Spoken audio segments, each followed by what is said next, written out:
on your day. Anajar and Levine. Call 1-800-747-FREE. That's 1-800-747-3733. ESPN 1063. WESP Jupiter, a Good Karma Brands radio station. The New York Knicks chokers. Live from the Anajar and Levine Accident Attorney Studios. The man your man could smell. Theo Dorsey is theoretically speaking. But are you a different animal and the same beast? Streaming live on YouTube. You're gonna break up with me because of what I do on the radio? Here's Theo Dorsey. Second day, no Theo Dorsey in today. He is on vacation, but we got a lot to talk about, a lot of fun things to be done. It is Theoretically Speaking on ESPN 1063. Christian Cat is here, as always, behind the glass at the City Place Studios. We're in South Florida. It's a wonderful Thursday edition of the program, May the 22nd, 2025.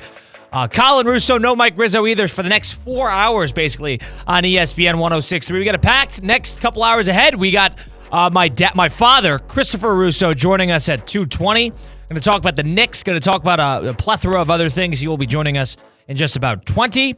We're going to talk to Mike Tannenbaum, the former vice president of football operations for the Dolphins, the former GM of the New York Jets. We'll talk to him at close to the 5 o'clock hour. Christina Costanza, of course, Tina in the Wild, will join us for the 3 o'clock hour for the most part. So, a lot of fun to be had, and it starts where we alluded to. Chokers. We want to write home so much about how great the Knicks are and how this is their year. And the stars are aligning. They finally got the team. They finally have the mojo. They finally have beaten Boston. They've harnessed the magic. This is their year. That was the storyline coming through the first two rounds. You know, they beat the Detroit Pistons in a hard-fought series. And then they beat the Celtics, to their credit, in 6 games as well. That was what everybody was led to believe. It is the Knicks' year. The Knicks have the mojo. The Thunder might be the best team. The Minnesota might be the spoiler. And then Indiana's kind of just in their own little corner. But the reality of the fact is, and you saw it last night in Game 1 of the Eastern Conference Finals, the magic is not in New York. The magic is not with the Knicks. The magic is not with Jalen Brunson. The magic is with Indiana. The magic is with the Indiana Pacers. 1-0 series lead, 138-135 final score in overtime. This is one of the great playoff games I've watched this year. This is probably the best postseason game of the playoffs thus far. And it was a catastrophic failure for the New York Knicks. And as entertaining of a finish as you could find. Take a listen to the end of last night's game in regulation between the Knicks and the Pacers. Indiana with it. HALIBURTON. He'll take it. He'll backpedal a 3 for the win. And goal! He got it!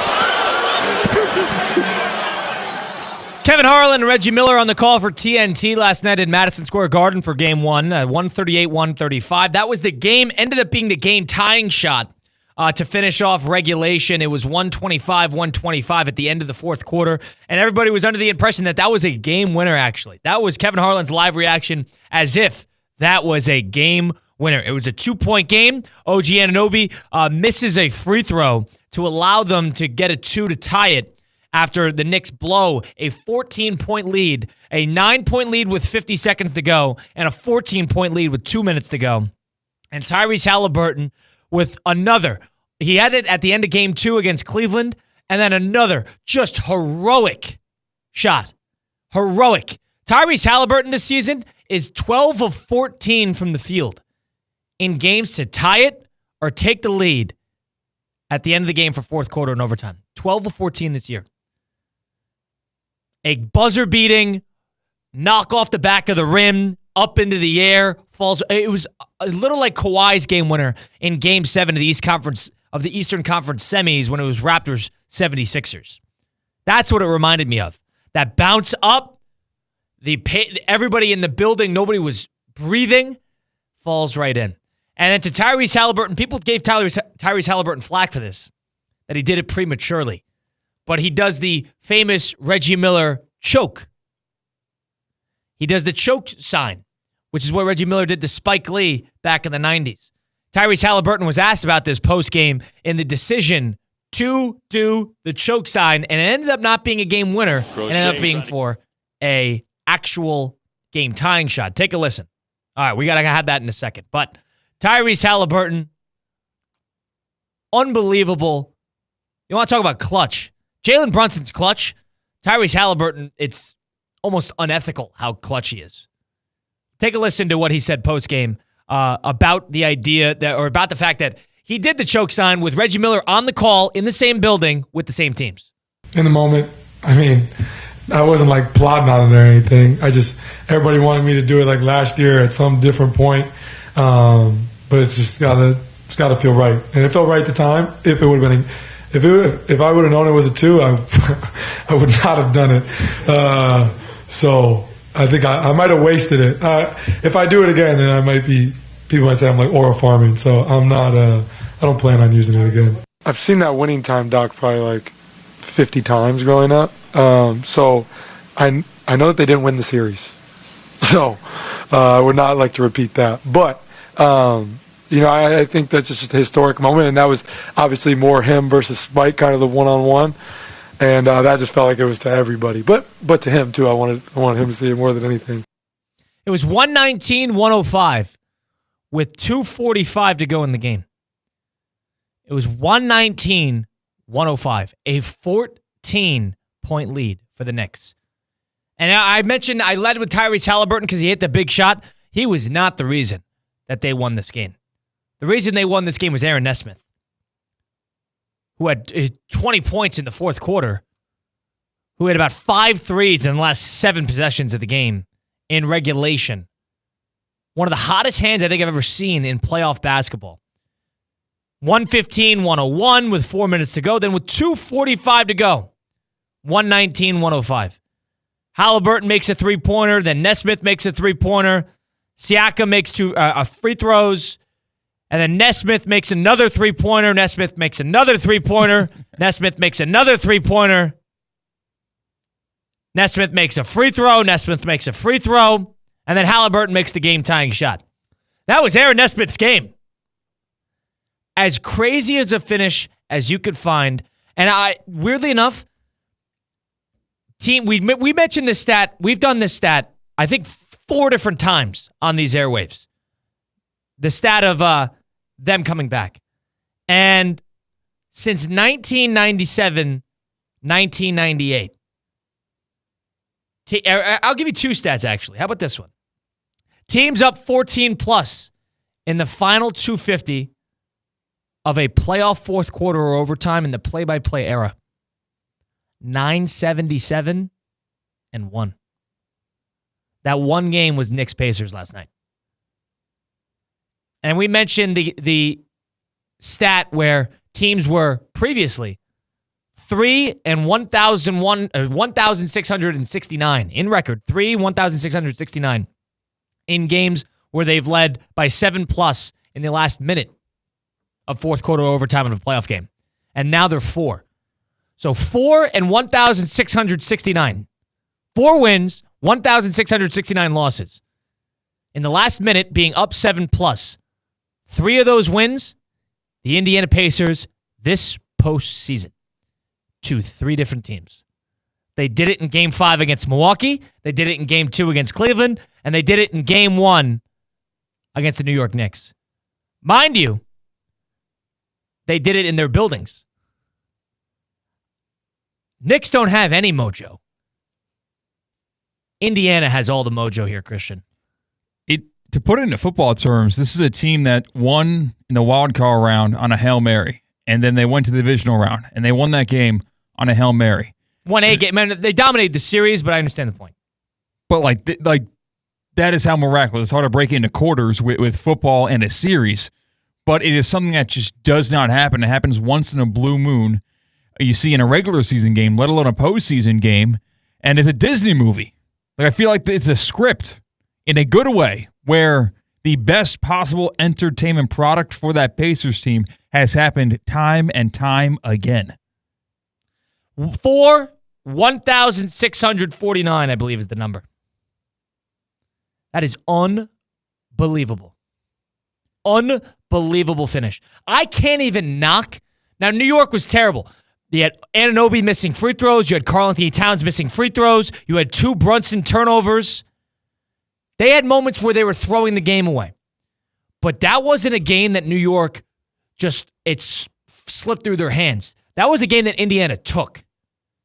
Indiana scoring that amount of points at the end of the game.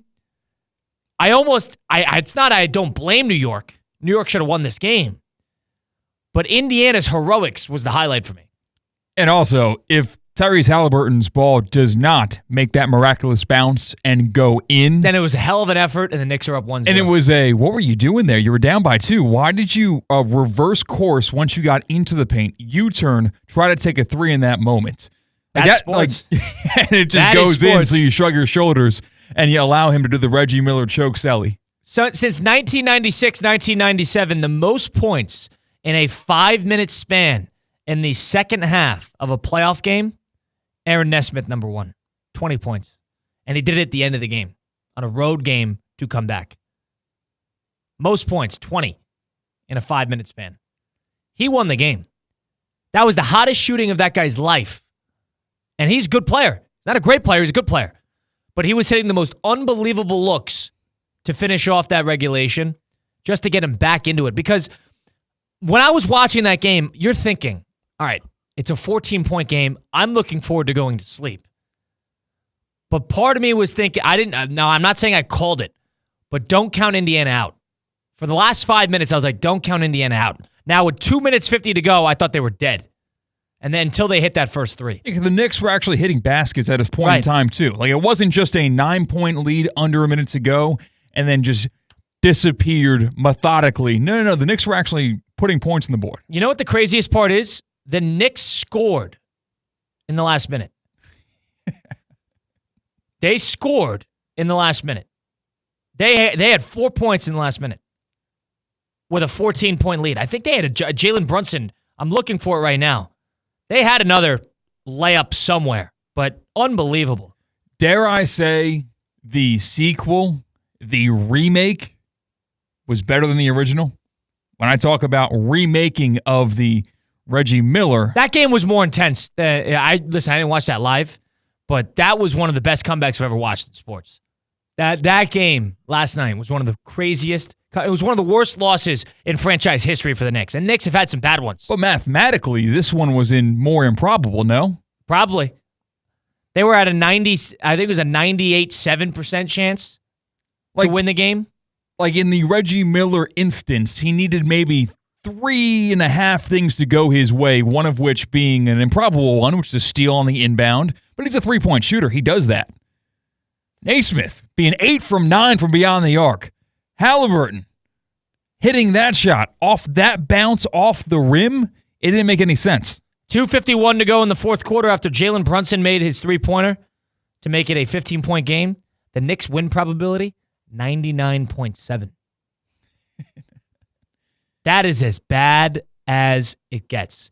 Now, I don't know how the Knicks are going to respond to this. I'd put money on them to win game 2, but the one thing about the Pacers is the Pacers went in and blitzed the Bucks in game 1 of that series when everybody thought the Bucks would win, and they blitzed Cleveland in game 1 of that series. Now, Pacers played terrible in game 2 against Cleveland, and they stole the game, but they beat the Bucks in game 2 of that series, and they were not afraid to go at Cleveland again. This is not a team that is going to think about this in the sense of, hey, we got our game on the road, let's worry about getting our 2 at home. This is going to be a team that is going to be very motivated to try to get game 2 as well. You are going to learn a lot about the New York Knicks. You're going to learn a lot about how they can regroup. Now all of a sudden the pressure's on them. They didn't steal game 1. They're not the underdog anymore. They're the hunted. And they got a team with a little bit more magic, more firepower, and deeper. Reggie Miller said this last night. I know Reggie Miller being on the call was honestly a joke, considering, and he did an okay job. But this is why you have him on the call, right? This is why you have it. I understand. You are, as Tyrese Halliburton says, aura farming. You're searching for this moment right here. I understand the idea behind it. He should not be allowed to do that game because that is just ridiculous. How's it different from Stephen A. Smith doing the pregame, postgame? Yeah, but he's on the call. He's on the call. The one thing on the call is different.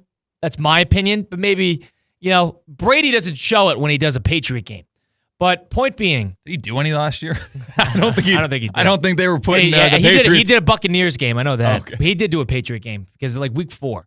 He was like Patriots, Cowboys, or something. But my point being, you had Reggie Miller on the call. He shouldn't have been on the call. But the Pacers are not going to roll over and die here. They played poorly in game 2 against Cleveland, but they another miraculous comeback to go win that game. You're going to learn a lot about the New York Knicks. You're going to learn a lot about how the Knicks operate when they're finally pressured like they're the hunted. Detroit did that a little bit, but Detroit couldn't close a game. Detroit went into a lot of fourth quarters with leads against the Knicks. In their building, too, in MSG. They were terrible in Detroit, but they were good in MSG. And they couldn't close games. Cade Cunningham had a dozen misses in the last minute of that series. He was terrible closing a game. And they had that Tim Hardaway non-call in game 4 or game 5, I want to say. Pacers are not going to be like that. This is a team that started 9 for 9 from the field. And this is a team that scored about 20 points in 3 minutes to tie this up. How many times does this has to happen? And when I say this, I mean a miraculous Pacers come from behind, win on the road. We're at 3. But when does it turn? I don't know where we're going from luck to expect it, or the other way around. Was it lucky in game 1, lucky in the second time they did this, and the third time it's just who they are? Or is it the fact that it's happened 3 times on the road? Wow, they really are just freaking lucky. Like this is seeing a meteor shower, and you're lucky to witness it in 2025. Lightning, you thought, all right, well, lightning struck once. All right, it's not striking again. Then it happened to Cleveland, and they're like, all right, lightning struck twice. We are just super unlucky here with the injuries. Lightning doesn't strike 3 times. So this is just who they are. I don't know. I can't explain it. I don't even know if that's the right way to put it. Christian Cat, Colin Russo, theoretically speaking, ESPN 106.3. We got to bring in a special guest. My father will be joining us on the video stream at ESPN West Palm on Facebook, YouTube, and Twitter/X. We'll talk about the Knick game a little bit. He is one of my biggest, what's the haters? He's the antithesis. He's not an advocate of me doing this triathlon. So I want to get his thoughts on that, get his thoughts on the Knicks, get his thoughts on what the T-Wolves are going to do, get his thoughts on a bunch of other things. Christopher Mad Dog Russo joining us next on Theoretically Speaking, ESPN 106.3. Live from the Anajar and Levine Accident Attorney Studios. Anajar and Levine Accident Attorneys. Call 1-800-747-FREE. This is ESPN 106.3. Is your air or water flowing perfectly in your home? If the answer is no, EDS is yes. Theo here, and for me, EDS Air Conditioning and Plumbing is my go-to, and it should be yours too. EDS is Palm Beach County's trusted AC and plumbing expert. They'll make sure your air and water flow perfectly. EDS is a train comfort specialist. It's hard to stop a train. Go to edsisyes.com. That's edsisyes.com. When comfort matters, EDS is yes. Hi, it's Evan Cohen from Unsportsmanlike. We don't want to argue about the 4th-string quarterbacks or load management, but we will. For you, because we care. We are ESPN Radio. This is ESPN 106.3. ESPN 106.3 is your home for live sports presented by Hard Rock Bet. Home of the Miami Heat, now the new home of Inter Miami. Catch all the games and the biggest matchups throughout the week right here on ESPN 106.3. Hard Rock Bet, it's Florida's official sportsbook. Try Hard Rock Bet now and receive up to $100 back in bonus bets if your first bet does not win.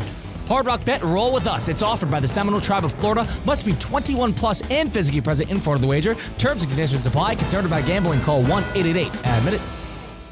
At Hurricane Grill and Wings, every day feels like the weekend. Fresh, never frozen chicken wings tossed in over 30 bold flavors, paired with ice-cold beer and handcrafted cocktails, all in a laid-back, beachy atmosphere. And with every game on the big screens, it's the ultimate escape and your home for sports too. Great food, cold drinks, and all the games. That's Hurricane Grill and Wings. Escape the ordinary and find your spot at hurricanewings.com. Hi, this is Scott Smith with Smith Ball Baez and Prather, Florida Injury Lawyers. We are a Florida civil trial law firm that specializes in the areas of personal injury and wrongful death. Our offices are located in Palm Beach Gardens, Boca Raton, and Port St. Lucie. Our lawyers have litigated thousands of matters at the Palm Beach, Martin, St. Lucie, and Indian River County courthouses.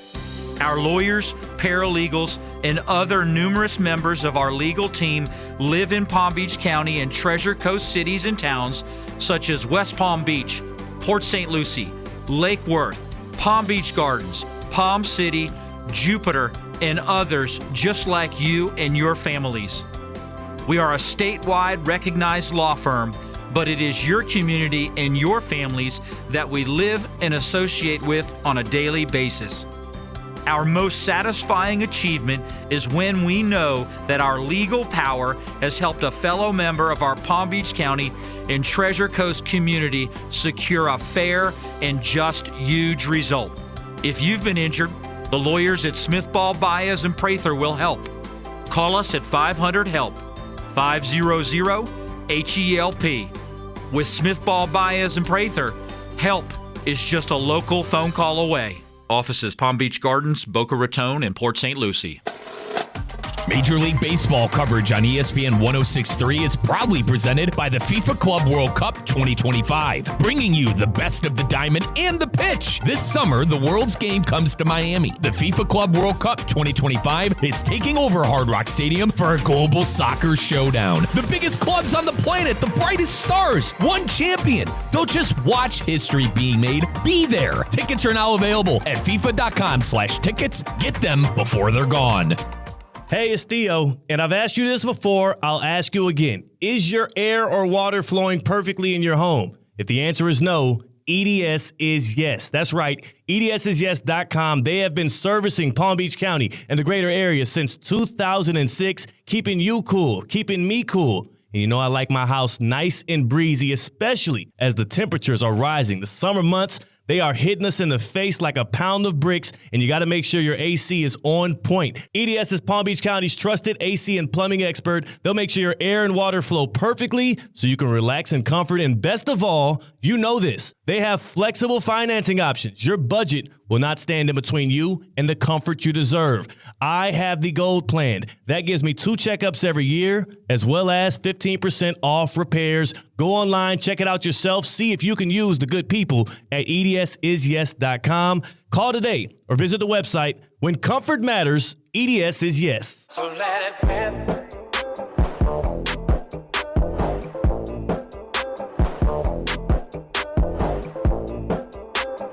Live from the Anajar and Levine Accident Attorney Studios, Theo Dorsey is theoretically speaking.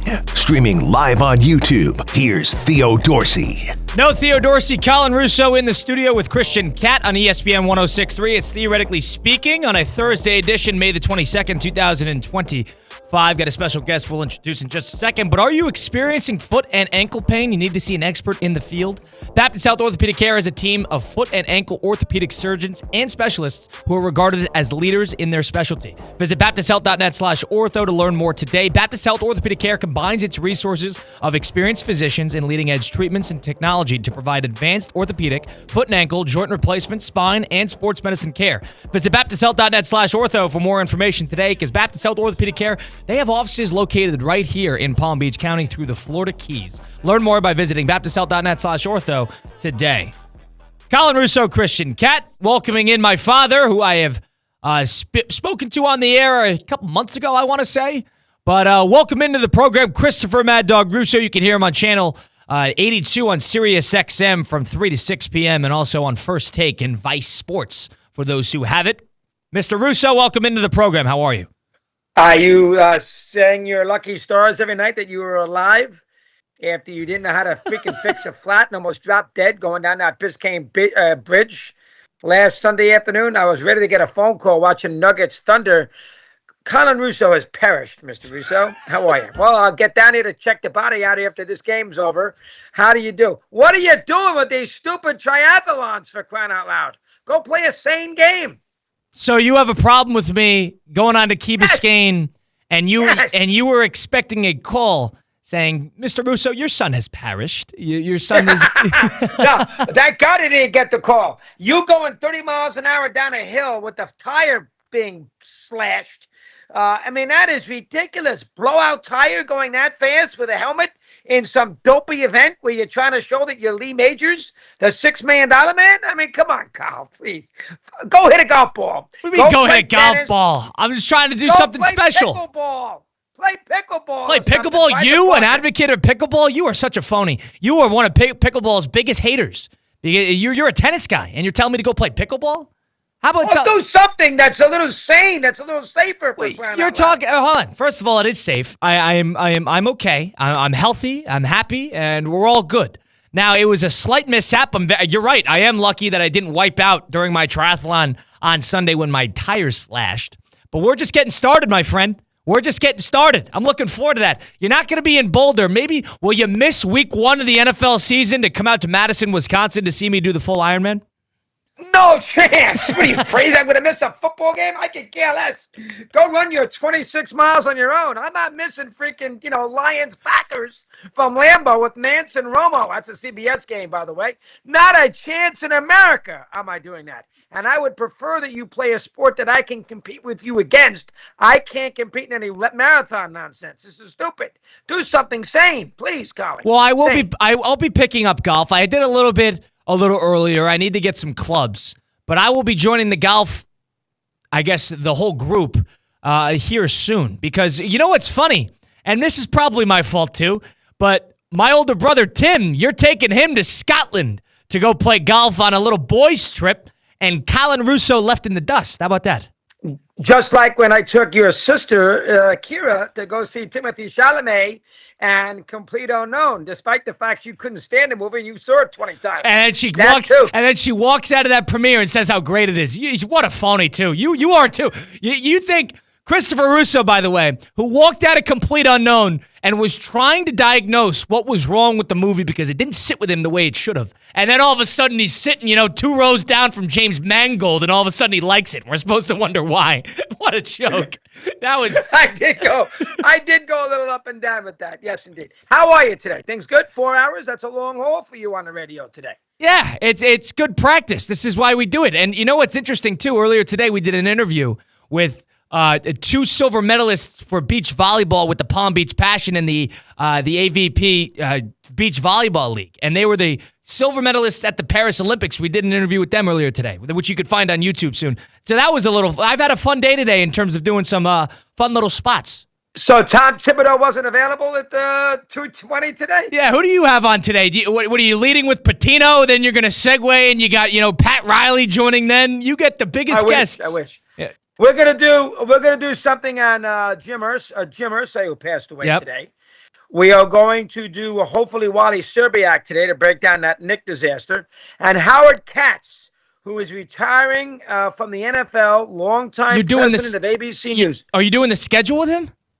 No, he's retiring. We did the schedule with Mike North last week, so we're going to put him on today at 4:00 to salute him. Who was at Munich in '72. Okay, Munich at 72. You saw the great movie, working for ABC after he graduated at Colgate. So I have some fun with that. Was he in the room? Was he what was he? A producer? I don't know exactly. I don't know. He went to Colgate. He graduated in 71, and he immediately joined ABC as an intern, and then stayed there and became president of ABC News. Went to the NFL in 2001, and obviously this is his last year. He was the senior advisor to North when North did the schedule. So we're going to salute Howard Katz today. That's interesting because you got Sean McManus, who was who ran CBS Sports for all those years. Right. He was in the room as well. And then you got Howard Katz, who worked for the NFL for all those years, sitting in the room as well during the 1972 Black September disaster. How about that? That's interesting. So you got a couple interesting spots today. Good job. But I was thank you, Colin. I appreciate that. You're my Brian Cohen, for crying out loud. So great job. Brian Cohen? Brian Rowitz? What is your boss's name? He's a good kid. What's his name, Brian? Brian Rowitz. That's his name. Brian Rowitz. I thought it was Brian Cohen. Okay. I'm thinking of Evan Cohen. So I mixed up the 2 names. Yeah, it's all right. It's all right. Well, let's talk about what we saw last night in the Knick game. That was one of the big, colossal disasters that you've seen in recent memory. I thought it was the best game this postseason thus far. 138-135 final score. And that was a fascinating game, number one. But number two, it was really about, to you, was it more about the Knicks collapse or the Pacers taking that game? Let's get your thoughts on that. I would probably say Pacers. I mean, Naismith did make 5 threes there. What did you make him in the last 5 possessions, you told me?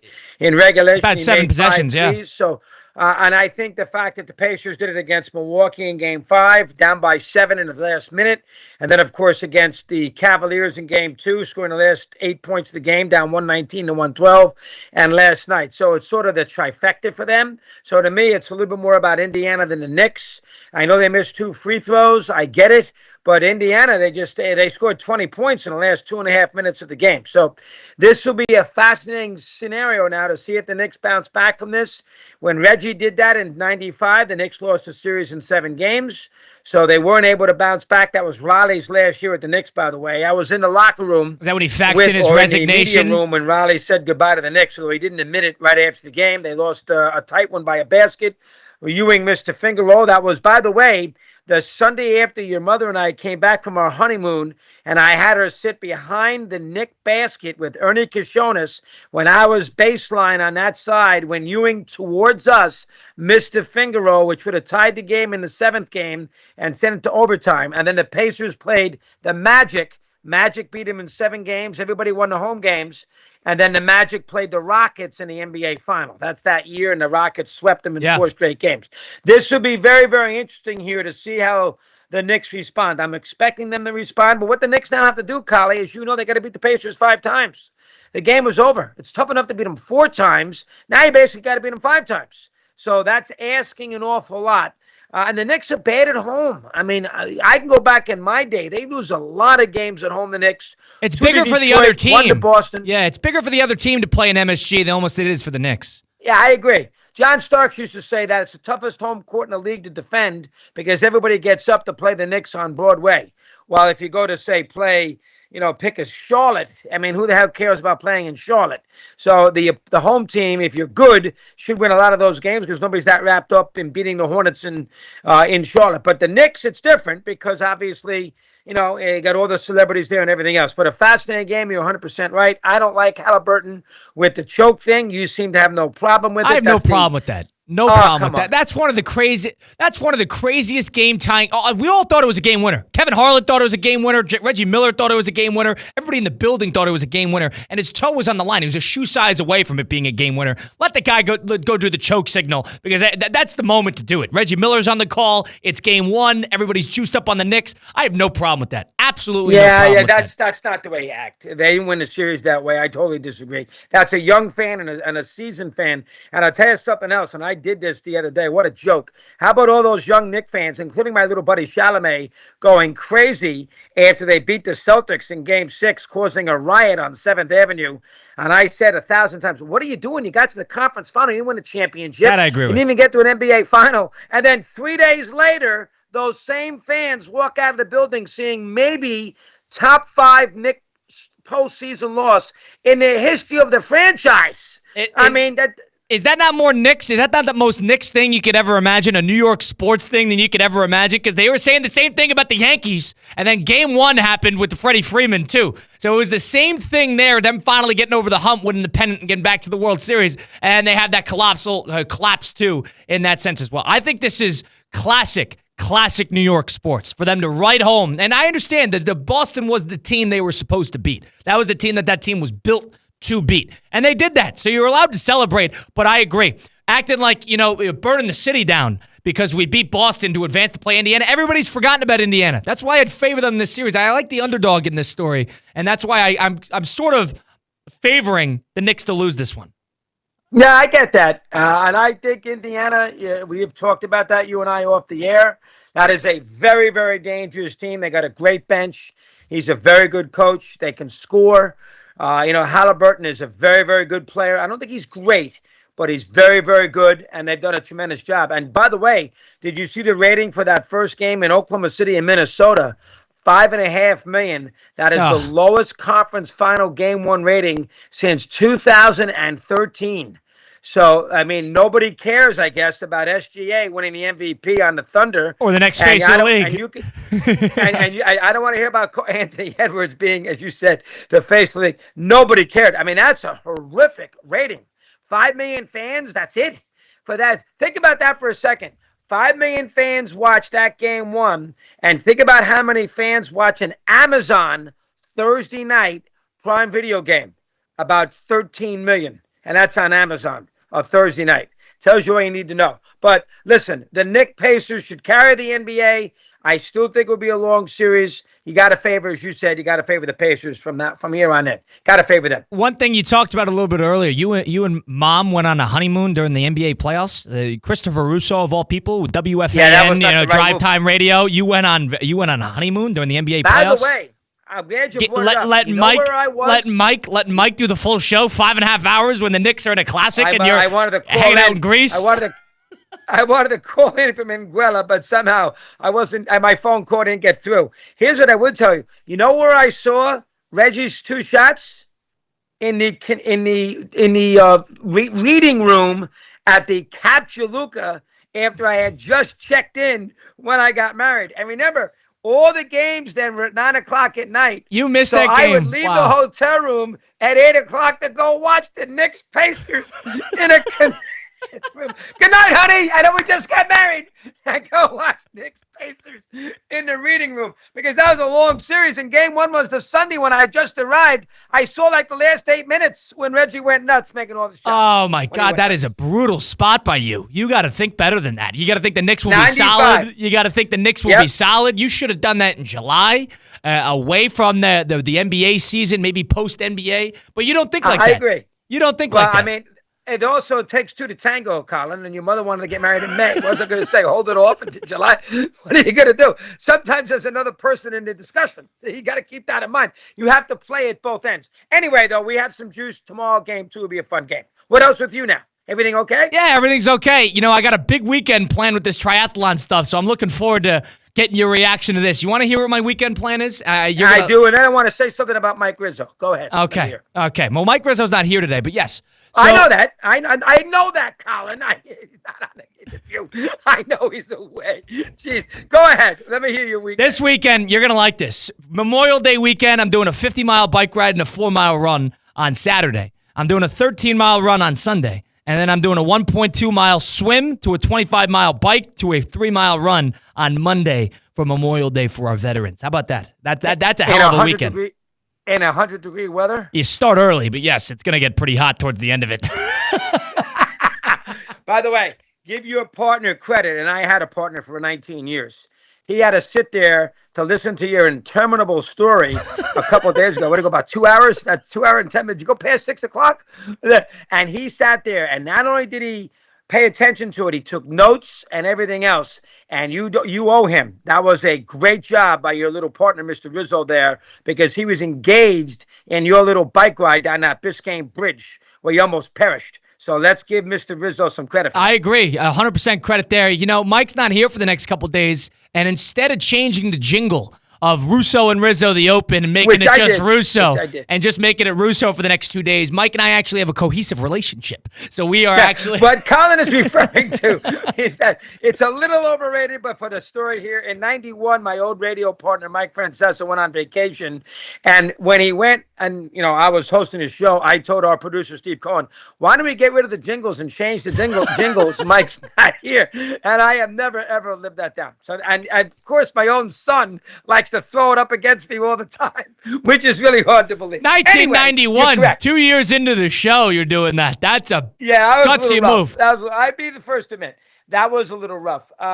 But yes, give your partner an awful lot of credit. Now, are you going to watch the Oklahoma City game start to finish tonight? That's the plan. You're going to watch that, and in the Florida Panthers. How about the Panthers? The Panthers are going to dominate that series. They're going to win that series in 5. You agree with that?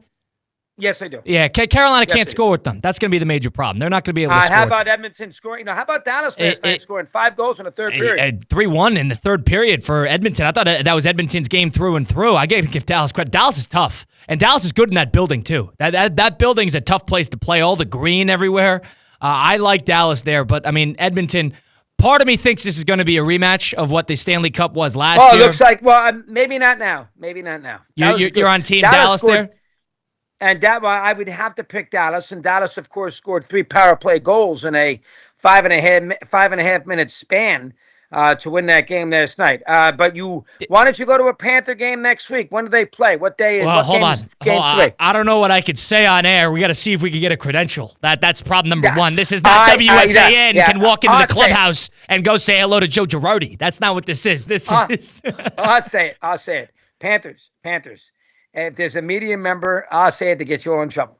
If there's a media member who wants to visit your hockey game, figure out a way to get him in the building. You don't got to put him in a great spot. Put him in the last row, but figure out a way to put him in the building. That's ridiculous. How's that? Is that fair? Yeah, that's fair. Did you see that the Indiana Fever Chicago Sky game did $2.7 million, and the Yankees Mets on Sunday night did $2.5? Did you got any thoughts on that? I did. No, the Yankee Met game peaked at $3 million. I actually thought the Yankee Mets, that's the highest Sunday night baseball game rating in like 7 years.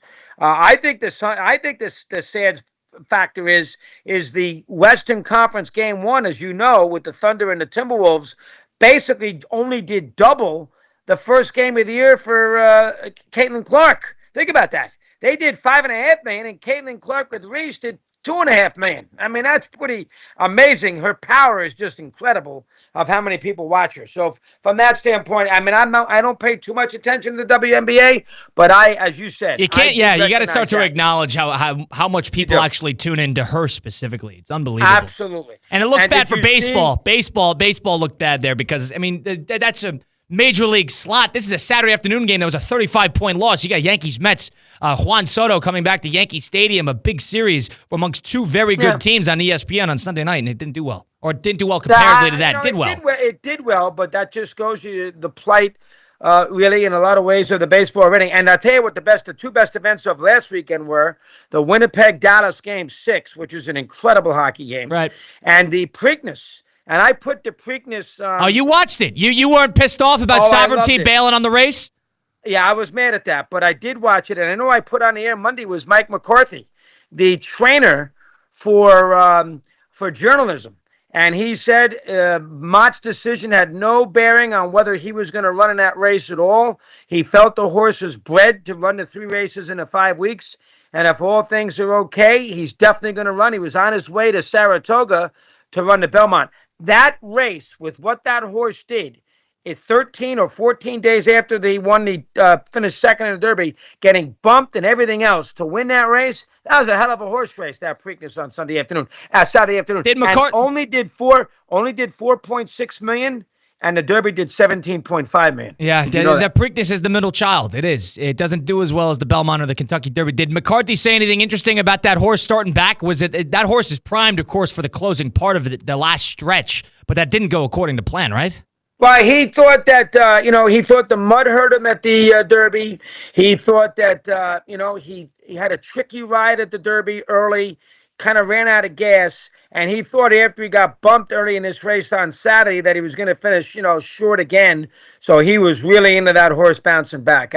Good spot. I was impressed he came on. 4:30 on Monday afternoon. And he did say he was going to run in the Belmont, and he was looking forward to it. He said it was my call to run him into Preakness. It wasn't the owner's call. It was my call. I felt the horse could do it. He turned out to be correct.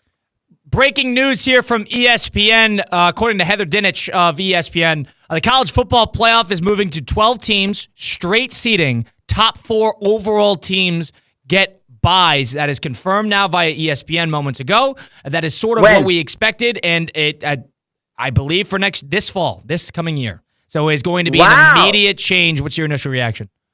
Wow. So they're going to, so it's 12. So how many teams we have last year? We had 12 teams last year. They're not expanding it, but they're changing the seeding and making it top 4 overall. We all schemed about it. So it's the top 4 seeds. So you are not guaranteed. Is that I'm trying to figure it out now. I assume they're going to still have the automatic qualifiers because I'm sure that was a deal with the conferences. But it sounds to me like this is going to be, all it does is guarantee you a spot in it if you win that conference. Which is the way to do it. Which is the way to do it 100%. Boise State does not need a bye into the second round immediately. That does not need to happen. That is 100%. And remember, next year they get killed. the quarters are on Saturday afternoon. Which the NFL decided to take over.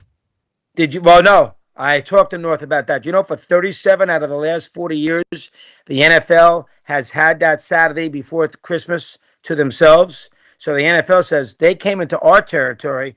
We did not come into their territory. Anyway, you know what the 2 games are that day in the NFL on Fox? What are the games? Washington and Philly. Yeah. Bears and Packers. Yeah. They are getting college football on TNT. You know, SMU at Michigan State. That's going to be a rough race. Let's be honest. Yeah. Watching Michigan, Oregon State, in a 12 o'clock game when, Bears Packers is a classic doing $15 million. That's going to be a big problem. That's going to be a big problem. That's a big problem. That's the right thing to do, though. Can you handle 4 hours today? Yeah, I can handle 4 hours today. I did 4 hours yesterday. You did? I did 4 hours yesterday. You can. Oh, I think so. What is your plan of attack? What did Brian? This is like that one time when I did WFAN. When I did the overnight at WFAN, 4 hours when I was sick as a dog, third hour. And when I went down with the flu, when I filled in overnight, was at 10 to 2, post-Nets game. That was a rough show. That was a rough show, indeed. That was not my finest moment. Joe from Massapequa, what you got? That was funny. When you answer the calls. Is that what you say? I say, what do you got? What do you got for us? What do you got for us? What do you got? Yeah, that was a rough one. Folks, if you don't know that, it was Christmas time a year and a half ago. December 21st. Yes. A year and a half ago, I left Colin at at WFAN. He did an overnight show by himself, 10 to 2. There was nobody in the building. It was following Nets Denver, which was a scenario where nobody's listening to Nets Denver. And Colin was getting ill and came home from that show so sick he could not celebrate Christmas 4 days later. Is that correct? Yeah, that was a bit of a flu game, and that was the day that Yamamoto signed with the Los Angeles Dodgers, and so that was the big story coming in because the Yankees were under the impression that they were going to sign Yamamoto from Japan. So that was actually something that helped me. And Colin was so flustered, he came on at 10:35. I forget what he tried to get the show started with. I tried to do a little post game of Nets Denver. That's what I tried to do. and then he got on at 10:35, and then at 10:45 it goes right to Yamamoto to see if he can get a few calls. That was a rough show. That was not my finest moment, but that's how this goes. And I was also sick as a dog. I felt that I was coming down with the flu at the 1 o'clock hour. Colin, I've done radio shows. Oh, please. With appendicitis. Nobody loves telling you about horror stories like radio guys. Oh, my gosh. Appendicitis. I have done shows. For those who don't know, appendicitis. Chris Russo is one of the biggest hypochondriacs I've ever met in my entire life when it comes to ailments. Your foot hurts, and you're like, should we go get the gallbladder checked out? No. Take it easy, all right? That's funny. But that is not accurate. That is not accurate. And I have done shows with those light goes on, sick as all can be. You had a little sniffle, no big deal. You get through the show in pretty good shape. There's nothing to worry about. All right, what else? Everything else okay? Yeah, everything else is fine. So all I want to say is I love the support I'm getting with this triathlon stuff. I need a hobby. This is my hobby. I can't play golf every day. Golf is an expensive pastime. It's an expensive pastime. You can't go to a driving range? I mean, you're making plenty of money, Colin. You go to a driving range. You go to a driving range every day. To get good at it. Yeah, I guess I could get good at it. Play some tennis. Why not? You don't like my swimming crew that I see on Tuesdays and Thursdays at 5 in the morning? I like to have a nice 24-year-old girl in there instead of 5 70-year-olds swimming. I would like to have you meet somebody. I mean, speaking of which, how about having a date once in a while, for crying out loud? I'm out of the game. Well, get in the game. I mean, my goodness, I just hosted your brother's girlfriend here. Your sister's got a girlfriend. Even your younger brother's dating at LMU. How about you going out there finding a young lady? When we get around to it. That's... You'll meet her at Christmas. She'll come over and see the family. I'm sure I will. All the Lavells. I'm sure. I appreciate you giving us the time. Enjoy your show. I know you got to get out of here in about 10 minutes here. But Christopher Russo, of course. Dad, we'll talk soon, yeah? Yes, Colin. All right, wonderful. Okay. Christopher Russo, of course, of Mad Dog Sports Radio and ESPN on First Take. Joining us then on Theoretically Speaking. We take a timeout here on ESPN 106.3. Live from the Anajar and Levine Accident Attorney Studios. Anajar and Levine Accident Attorneys. Call 1-800-747-FREE. This is ESPN 106.3. Every Thursday is a Thirsty Thursday at Roger Dean Chevrolet Stadium. Membership is just $100, and all fans 21 and up get a ticket to every Thursday game and a drink koozie, which unlocks weekly drink specials. Learn more at RogerDeanChevroletStadium.com. Eggs cost $7. A small coffee costs $5. What is happening? Hi, it's Evan Cohen from Unsportsmanlike, and at least one thing hasn't changed. ESPN 106.3 is still completely free to listen to. No hidden fees, no surcharge, just sports. Glorious sports. At St. Lucie Battery and Tire, batteries came before tires. We've been selling and servicing all types of batteries for over 50 years. So when you need a battery for nearly anything, we have it, as well as the fast professional installation you need. We carry premium batteries for all your needs: automotive, commercial, marine, RV, and specialty. We also offer delivery and on-site installation, serving our customers quality products for over 50 years in the home of honest, reliable service. Go to slbt.com and book your next appointment. Want to accelerate your career as a manager or executive in the exciting industry of sports? Florida Atlantic University's MBA in Sport Management program is ranked #1 in Florida and 10th in the world. Students learn practical and applied skills from top faculty and experts who work in the industry. With a 94% placement rate for all grads, the full-time MBA program sets students up for success in the world of sports. Check out Florida Atlantic University's MBA in Sport Management program today by going to business.fau.edu.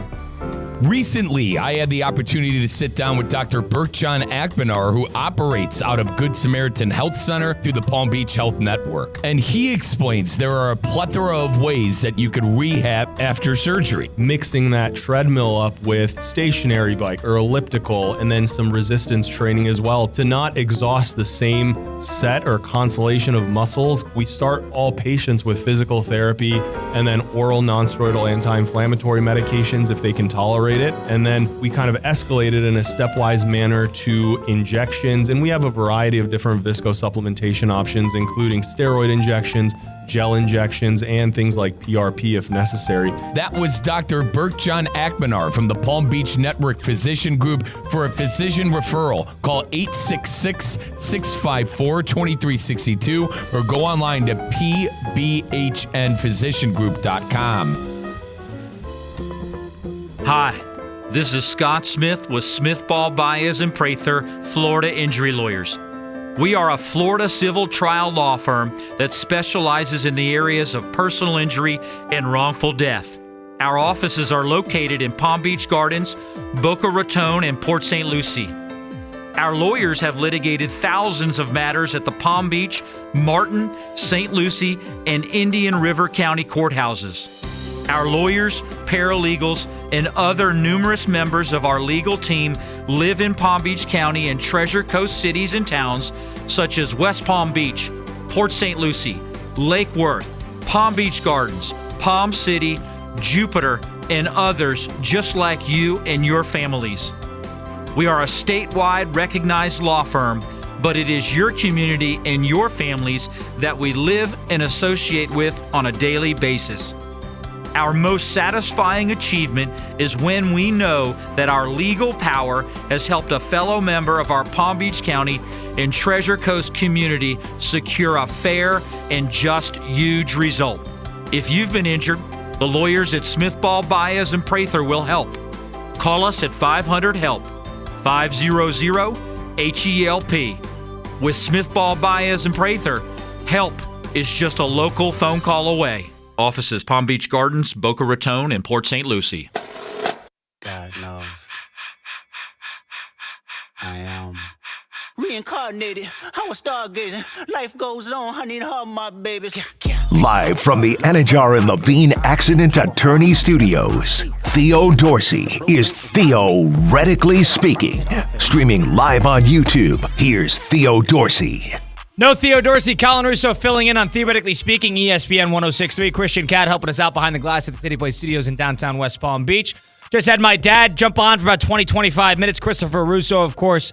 You can listen back to that on Apple, Spotify, wherever you get your podcasts at Theoretically Speaking, or you can go watch back at ESPN West Palm, where we stream live in totality there as well. Christian Cat, Colin Russo. If you want to learn how to actually close a game, how to win a big game, how to actually, operate when the lights are brightest, look no further than Kaiser University. Oh, my goodness. You said it best. Dude, the national semifinals last year took place in West Palm Beach. Kaiser hosted that game. Miraculous come-from-behind win to send them to the NAIA National Championship game. But right now we're talking about the tennis courts because the Kaiser Seahawks are all about championships in the classroom and now in tennis. For the first time ever, the men's tennis team are national champions. Congratulations, Coach Robert McAdoo and the Seahawks tennis squad for winning their first ever NAIA title. They beat Georgia Gwinnett, who had the previous 10 national championships in a row. The tennis team's red banner comes right on the heels of the men's lacrosse team, who won their third consecutive NAIA national chip. Kaiser, the total, 26 natties, 69 regular season titles, 71 conference championships. You want to learn more about Kaiser Seahawks athletics and all the championships they provide to the area? Go to kuseahawks.com. College football playoff announced that the top 12 seeds, 1 through 12, doesn't matter if you win a conference championship or not, will be rewarded the top 4 seeds and therefore the first round buys starting this fall. ESPN announced just moments ago with Heather Dinich on the reporting. No brainer. I was surprised they did it this quickly. I didn't think that this would be the case, but maybe it sounds like the college football playoff is going to try to adjust maybe year by year. I mean, based on what we're hearing, and listen, this is just a broad scope what we're hearing. It sounds like they're going to look to expand again at a certain point, probably to 16. And if that's the case, they're probably eyeing down, 2026. So if they're going to do something this year, change the seating, and they're going to do something next year, expand it again. It sounds like we're going to get something different every year, but this was a no-brainer to change the seating this year. Yeah, we watched the games. It was undeniable. It was obvious. And that the unveiling of the rankings of the playoff on those Monday nights leading up, it confused everybody. We're like, wait a second. But if they're the 4th-ranked team, how are they going to be the 7 seed? It didn't make sense for the common fan, and now it actually will. Now the rankings will line up with the seeding, because that's the key word. They ranked the teams, and they seeded the teams last year. Now, you just got to worry about the rankings. Got to worry about the rankings. Notre Dame can get a first-round bye without playing in a conference football championship, which is one thing, but it is announced that the teams that win the conference championships will be getting that extra money still. So they're trying not to diminish that game, and that's, I guess, the takeaway is they don't want to make the SEC championship game. It doesn't help Georgia to participate in it when they have had a brutal schedule. They have a good record. Why should we try too much unless they're in favor of getting a top 4 seed and whether they want to get a bye or not? And sometimes that helps, sometimes that doesn't.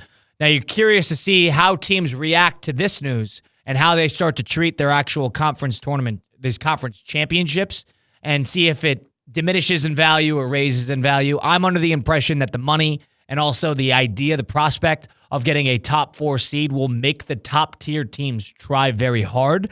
And the teams in the 8 to 12 range are going to be on the outside, on the fringe. So you need to win if you're that case. If you're the 8 seeded or the college football playoff rankings and you're 10 and you're Penn State and you're playing in the Big Ten championship game, you need to win the game. Or if you're Michigan and you're the 2 seed, you need to win the game. Unless you're undefeated, that's probably the one lone scenario that a team would get a bye regardless. But if you're a 1 seed or the 2 overall seed of Michigan, then Michigan still needs to play hard because they want to stay in the top 4 and get a bye.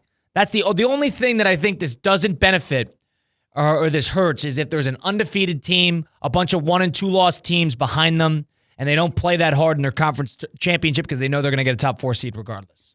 Yeah, I think the most glaring example in just year 1 of the college football 12-team playoff with the seeding and the automatic buys as it was last year that has been fixed was the parallel season of Oregon and Penn State. You see Oregon clearly be the better football team in the Big Ten championship game, win that game, get a bye, their reward, play Ohio State, get blown out by the eventual national champions, and you saw Penn State just bully SMU, bully Boise State, and they're in the Final Four. Yeah, you just can't have that happen. Extra games, Orange Bowl. They're playing in bigger spots, and then Oregon kind of gets screwed there. I believe that was the Rose Bowl, that Oregon-Ohio State game. But yeah, so you got to be careful. You got to protect that top seed. You got to reward a great regular season, and maybe that reward is they don't have to play that hard in that conference championship if they're 15 or they're 14-0 or whatever it is going into that. The Notre Dame aspect, I didn't think of it until you brought it up. Yeah. That makes me uncomfortable. That's the only lose in this win-win-win scenario in my mind is the fact that Notre Dame gets an automatic bye week by never having to play a conference championship game.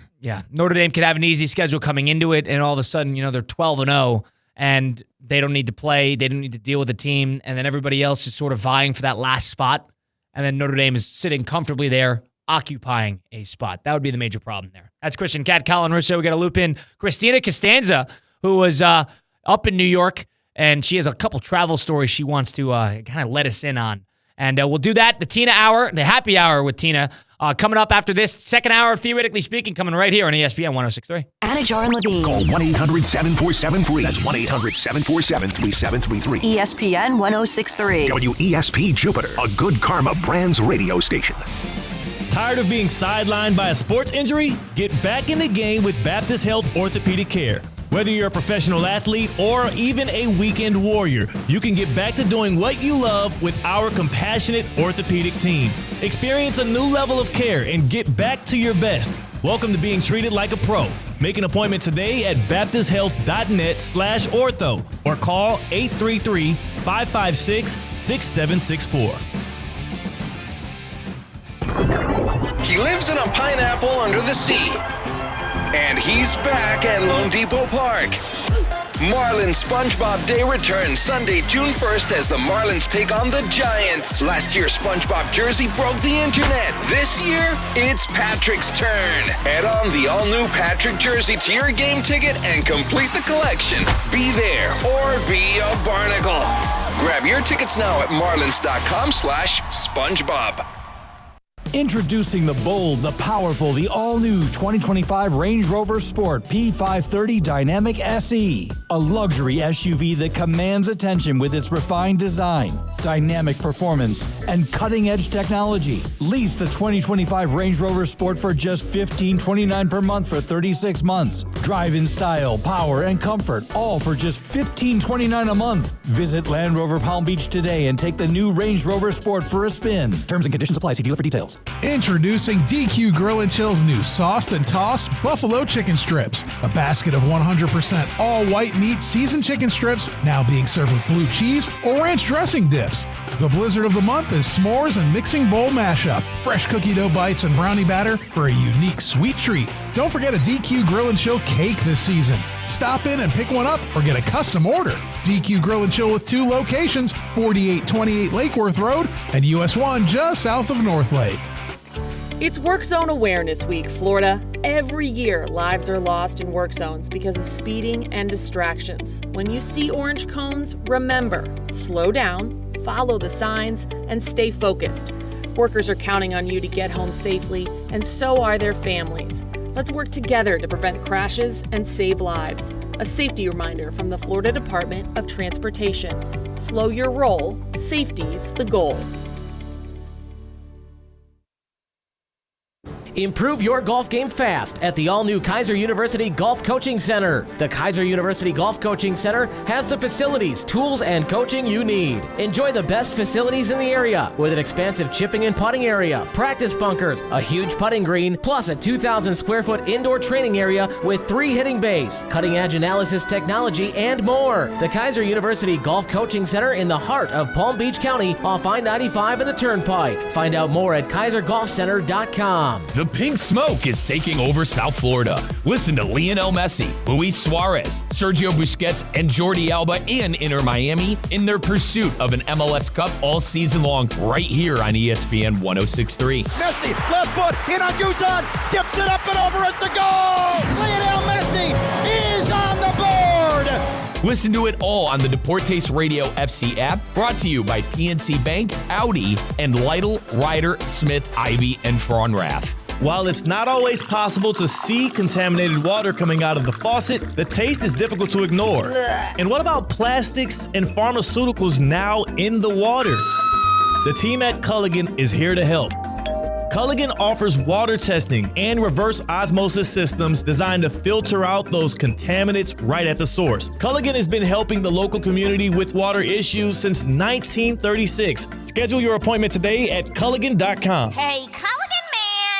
Hi, Hi, this is Evan Cohen. Listen to me in the morning, 6 to 10 a.m. on Unsportsmanlike. The Heat. Yeah, Hold that's on. right. Let me explain something That's to you. right. No, LeBron and the listen to me. Pacers. Remember that? This proves how difficult it is to get to the finals. All the Cavs fans that want to tell everybody how good they are, guess what? My team, the culture, Jimmy Butler then, Bam Adebayo, Tyler Hero, Pat Riley, Eric Spoelstra. It is really hard to get to the NBA Finals. And my team got there twice. We're on Sportsmanlike. Right here on ESPN 106.3. Live from the Anajar and Levine Accident Attorney Studios. The man your man could smell. Theo Dorsey is theoretically speaking. But are you a different animal and the same beast? Streaming live on YouTube. You're gonna break up with me because of what I do on the radio? Here's Theo Dorsey. Second hour, theoretically speaking, no Theo Dorsey, Christian Katz, however, still here, and Colin Russo with you on ESPN 106.3. And we also have a special guest you can hear 3 to 4 when Theo is usually here, but this is the first time we're doing this with myself in the main chair for today, so to speak. It is Christina Costanza, Tina in the Wild, joining us for the happy hour with Tina. How are you? Welcome back.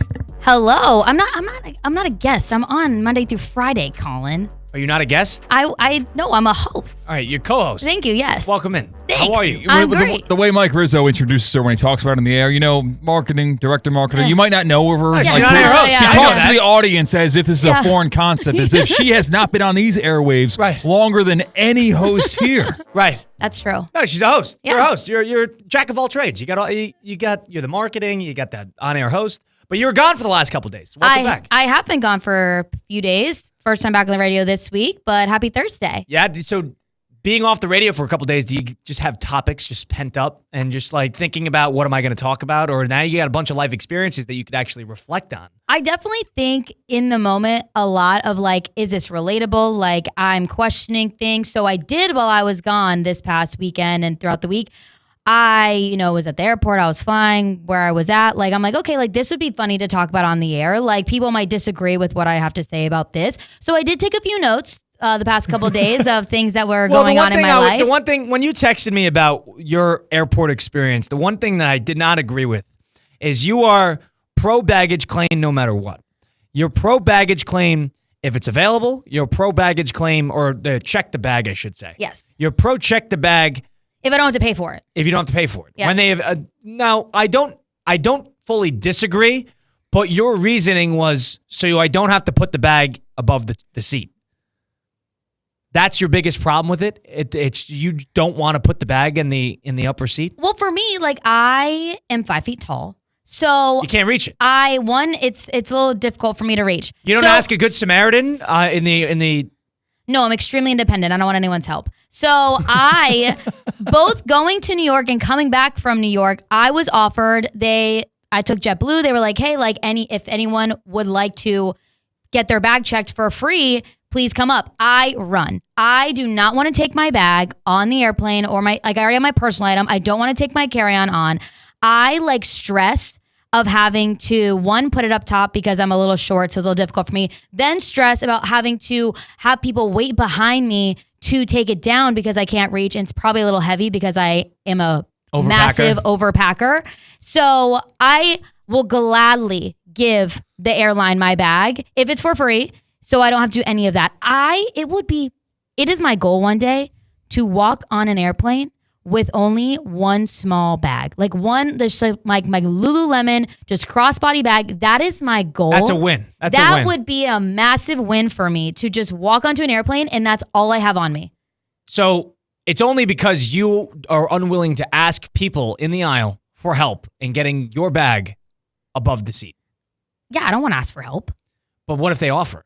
If they offer, sure, that's very nice But of them. you're And not- I'll hey- take it, but I'm not going to be like, hey, mister, can you put my bag up there?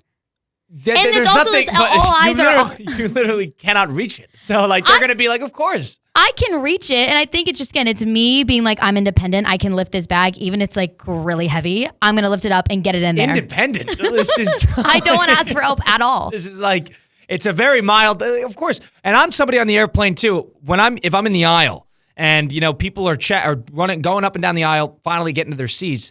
And you could always tell immediately when somebody's walking down if they're going to struggle. And maybe this is the opposite side of it. I always can tell when somebody walking down the aisle in an airplane is going to need help with the bag above it. Yes. Whether the bag is too big Yes. or they are too small or mixture of both. And I'm always happy to help. I don't like that guy, like you said, to let me help you with that and just like takes it away. You always got to, hey, do you mind if I help or something like that? Yeah. But I'm always happy to do that. And there's always somebody watching for that because I think if you were willing to just. You think so? Yes. Someone is always there willing to help? Yes. I don't think so. I think you underrate Like the power of just a little good deed. Like yesterday. A little good karma goes a long way. Yes. Well, yesterday, like I was surrounded by a group of younger, probably like middle school kids, I think coming for like a tournament or something into South Florida. They're not going to help you. They're not going to help me. No, they're not I gonna then was in a row of those who were probably in their 70s to 90s. So Don't ask the 90-year-olds. I'm Let's not think exactly. about this. I don't want to ask anyone for their help at all. Like I just want to do it on my own. There was no. So there's sometimes middle-aged not people. or there's no middle-aged 20-something. There's none of those. You flew with the elderly and 11-year-olds. That was it. I did not. But those around me when I was getting up out of my seat and getting off the plane were probably not going to offer to help. And again, it's more like I just get so. Like anxiety of, okay, it's awkwardly, I have to take it down. Yes, I'm like, I have to be 5 seconds fast. Like people are waiting behind me. They are aggravated. They want to get off this plane just as much as I do. So if I do not have to do that, I am sprinting to the front and giving them my bag. You know what would solve all your 100% of the problems? If you got comfortable with the 4 or 5 seconds you have of you struggling to put the bag above the seat. And, you struggle, you're trying to get it up there, you can't reach for whatever reason, and you just keep trying. And then if somebody has to step in. They're not just going to let that happen. They're not just going to watch you continue to struggle. That's when you really you don't ask for help. They offer their help, but you just got to get comfortable with you looking foolish for about 3-4 seconds. This could also be a me problem. I always bring with me my water bottle, like my Stanley cup, so that I can always get water. Like I have water on the plane. I'll have to wait for a drink. So I am always probably carrying too many things as well. So in my head, I'm thinking, okay, I have my backpack on. I have my phone in my hand. I have my Stanley cup in my other hand. How am I going to get all this under one hand or one arm and then take my bag down? This is where my mind goes. You're walking with an entire Stanley cup. Those things are huge. I know. I could knock someone out with that. So what, are you walking with a purse or is it a purse? No, because I always probably bring an extra bag and I make sure it can fit in my purse. So it's a backpack. I have a backpack on. Yes. Put the Stanley in the backpack.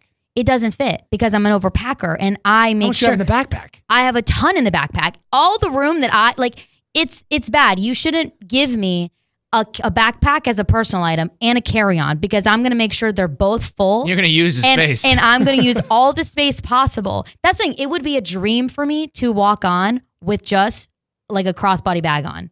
That would be a dream because then I'd be like, oh my gosh, I probably didn't overpack and I was able to fit. Like if I give all the options, I'm using all my options. I'm using my backpack, I'm using my carry-on bag, and they are all like filled to the brim and like stretched in as much as they can go so I can just bring enough things for my trip. And let's just say I did that this trip and wore three outfits. And of the percent, I was going to ask this, the follow-up.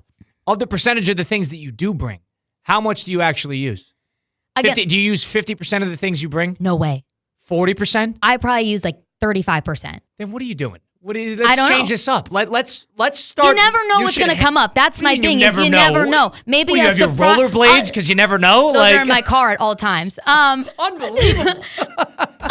But no, you never know. Like maybe a nice dinner pops up. Maybe I go bring something nice. There's nothing wrong with that. Maybe I go to the gym. There's some days that I'm in 3 different outfits a day, and if I'm there for 4 days, I got to make sure I'm ready. 3 different outfits a day for 4 days, and then what if all of a sudden my plane gets canceled and I spend a month there? I need to pack for a month just in case. Exactly. I bring my hair dryer. I got my curler. You bring a hair dryer? Everybody has a hair dryer. Hotels, everywhere you possibly stay has a hair dryer. That's true, but that is true. Why do you bring your own hair dryer? Every hotel I've ever been to has a hair dryer. I wasn't staying in a hotel though, so I want to make sure I had friends. If you're staying with friends and there's a woman that lives in the house, or if you're staying with a friend, there's a hair dryer probably. There's probably a hair dryer. Yeah. It's not all the time I bring my hair dryer, but that's like something I pack and make sure. I always have to have plenty of shoe options. I love shoes. You're one of those. So I was so proud of myself though this trip. I only brought 2 sneakers and a pair of flip-flops. I wore the flip-flops, sandals. Flip-flops in New York? What do you bring? I guess that makes sense. I don't know. I wore sandals On the plane. Yep, on the plane. Yes. And then I had 2 sneakers with me, and I was able to fit one in my backpack, one in my carry-on. Again, I was so proud of myself, though, because I only brought 3 pairs total of shoes.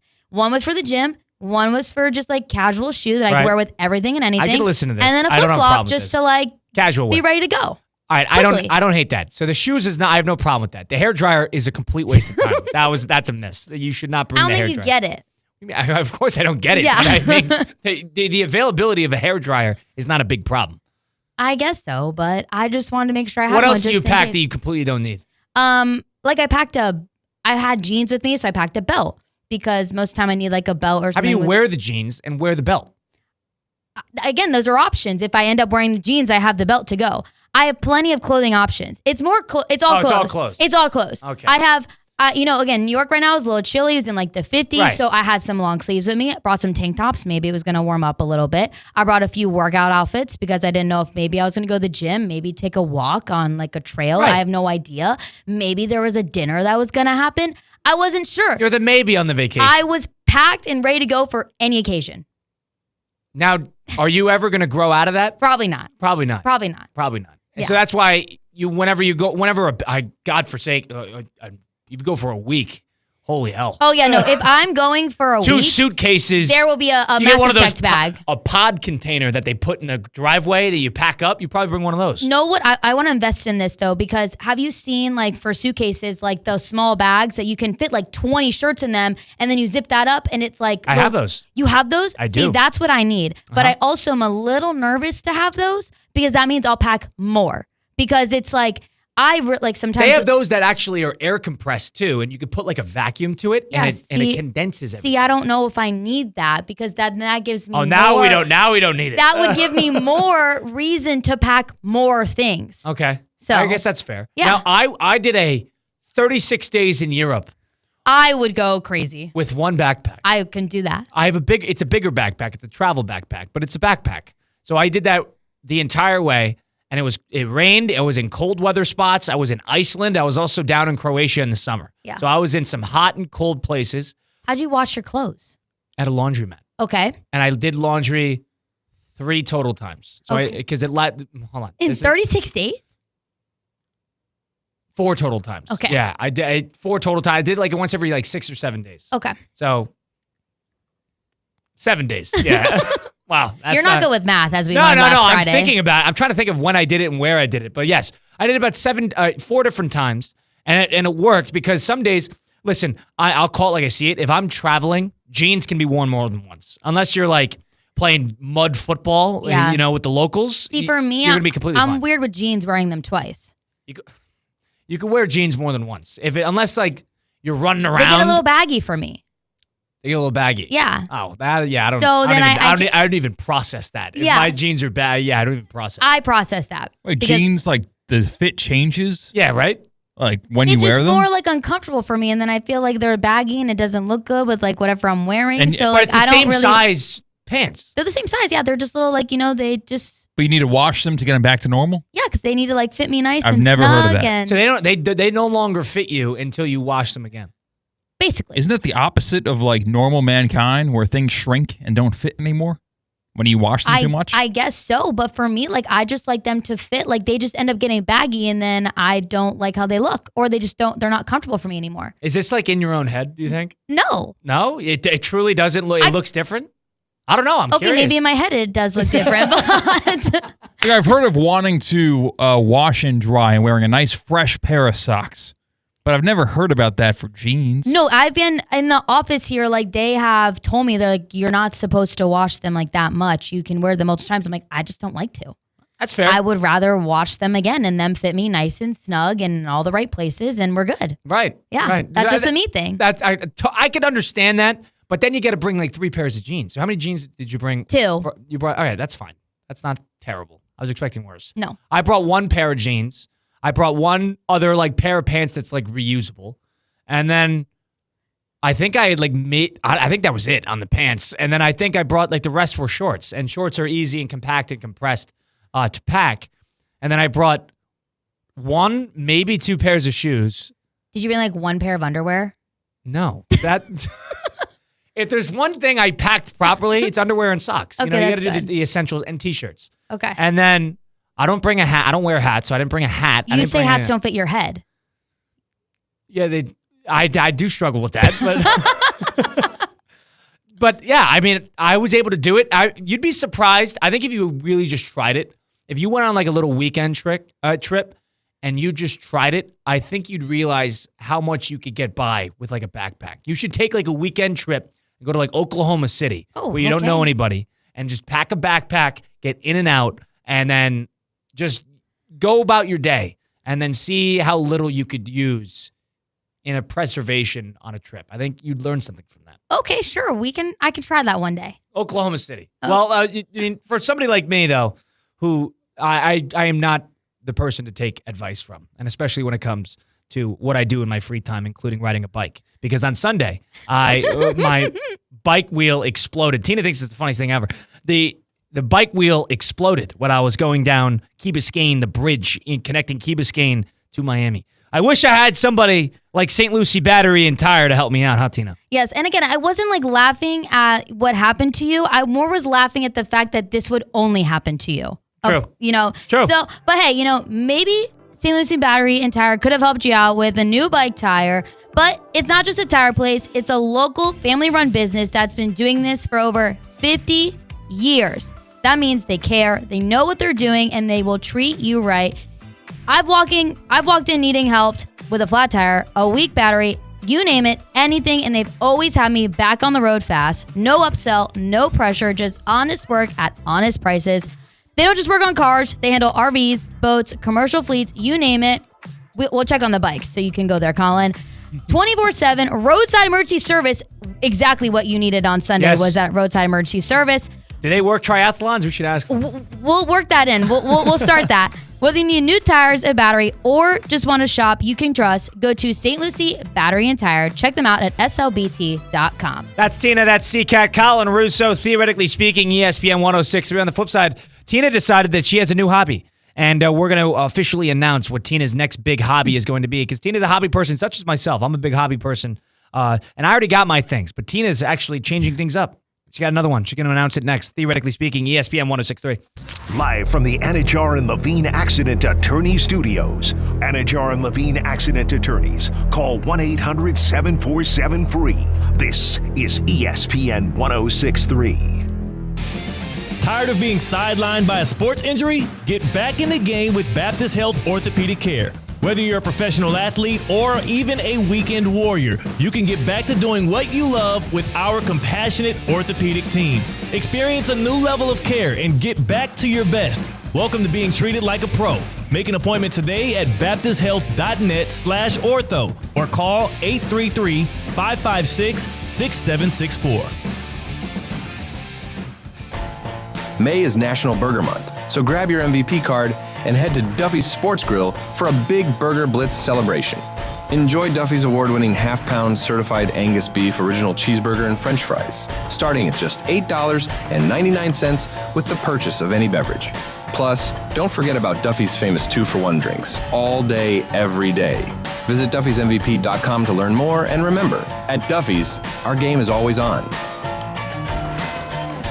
As market dynamics change, the quality and service you receive from your accounting firm shouldn't. Partner-owned since 1923, Anshin Accountants and Advisors take the time to get to know you and your unique circumstances to help resolve complex issues and develop innovative tax and accounting solutions tailored to meet your goals. If you're a high net worth individual or business owner eager for a strategy to maximize tax savings, let Anshin deliver value where others can't. Visit ANCHIN.com. Anshin Accountants and Advisors, recalculating what's possible.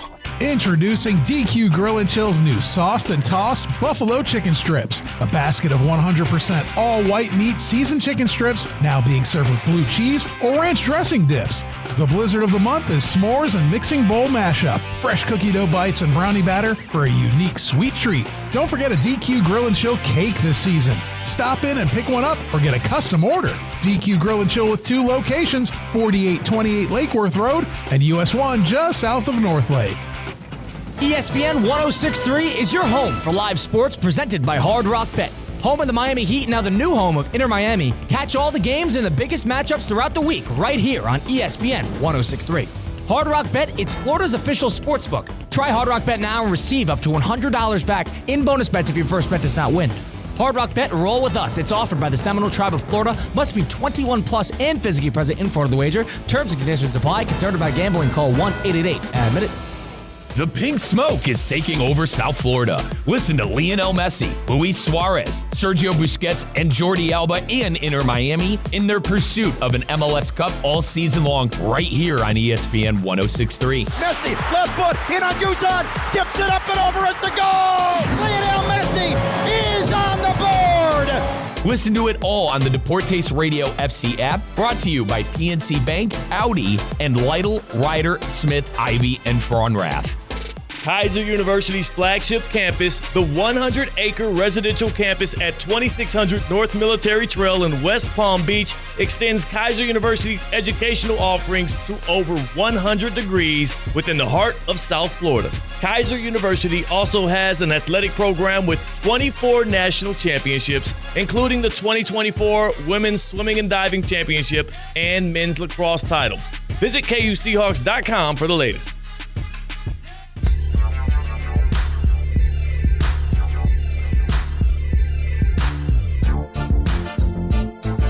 Live from the Anajar and Levine Accident Attorney Studios, Theo Dorsey is theoretically speaking. Streaming live on YouTube, here's Theo Dorsey. You know, it's important to have hobbies, and if you don't have hobbies, especially physical hobbies, I think the number one important thing when it comes to that is making sure that you're healthy. You got to be flexible. You got to be functionally strong, because if you want to pick up a sport, if you just do it off the street, you're going to get yourself hurt. But if you go to somewhere like F45, you could actually get your body to primetime shape in order to do some of these hobbies, huh, Tina? That's right. F45 helped me so much when I did my marathon in December.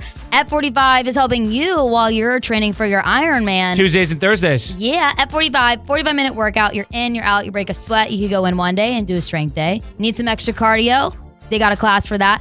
A little bit of both. Hybrid day. You can go to F45 for that. They've got coaches there to modify if you need it. Maybe you want to, they're there to support you too. You want to like gain some more muscle. You want to go up in weight. You maybe need a spot. They're there to help you out. F45 Palm Beach Gardens, F45 West Palm Beach. Go to F45training.com to find a location near you and check out their Instagram pages to see the summer specials that they've got going on. No Theo, Colin Russo in for him. Christian Cat is still here. Christina Costanza, of course, you just heard Tina in the Wild. It's Theoretically Speaking, ESPN 106.3. Tina mentioned it. It's important to have a hobby.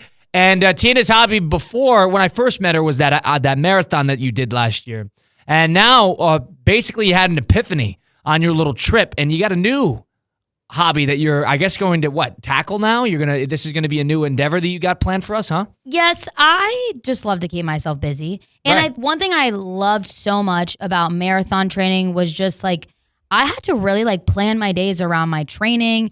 I was very disciplined. Oh, don't I know? Yeah. Yes, you totally get this. And I just like being doing that. Active. And so I decided that I wanted to learn a new sport, and I wanted to try something too. Like, this is another thing that I get to meet new people, get out in the community, whatnot. So what were the options when this came about? I need a new sport. Were there multiple options that came up, or did you have this in mind right from the get-go? There were no other options. Okay, so you knew this from the get-go. So there is some backstory to this, though, that I did not share with you, I think.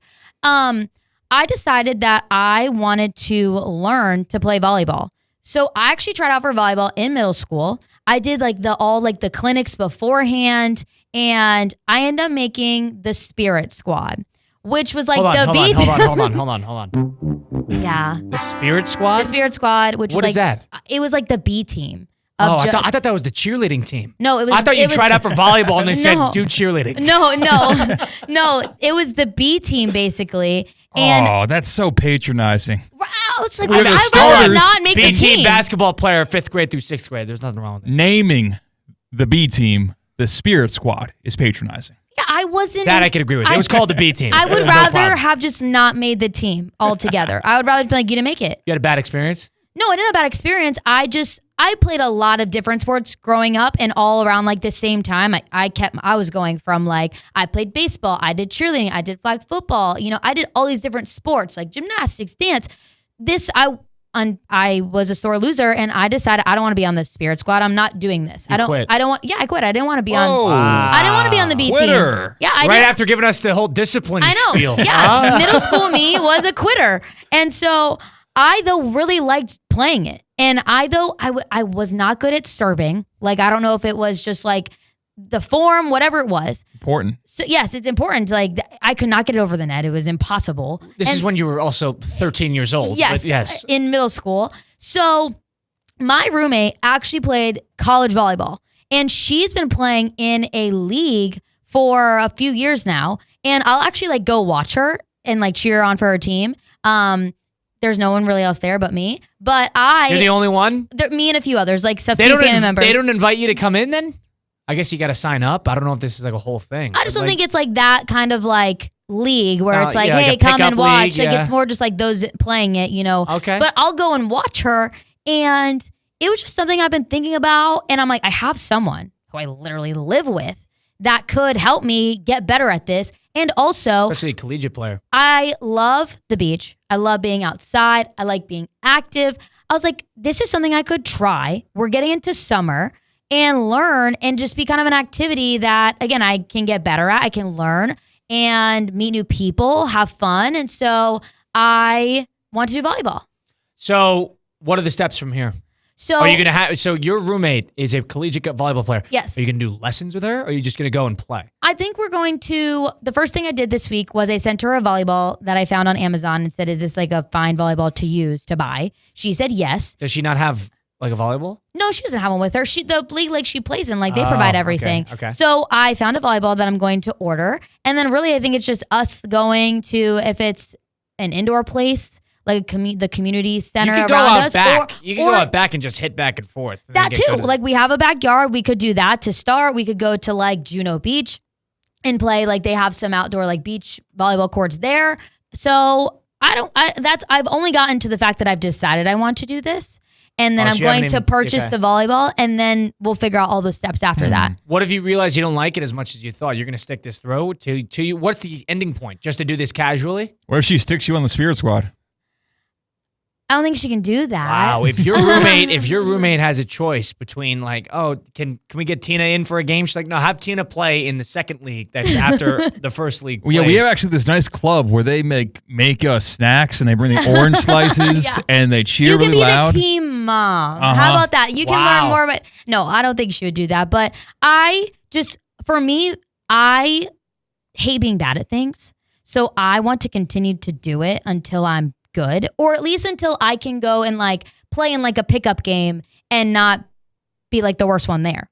You know what my experience with volleyball is? I started playing my junior year. I was coming off an injury early part of my junior year as a back injury. And I just decided to play because all my buddies were playing. And men's volleyball is in the spring. I knew I wasn't doing, that was the first year I wasn't doing spring basketball. And they put me on the team. Here's what they did. I think the coaches liked me. And because I knew they were, I don't know, teachers, that's how it goes.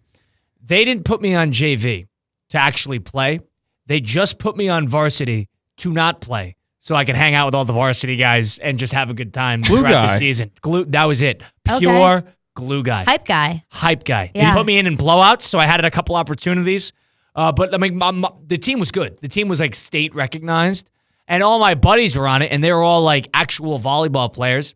I just needed something to do at that point because I wasn't going to play hoops. So I'm like, yeah, let's do it. I'm not a natural athlete. I don't pick it up. I have to practice and learn it.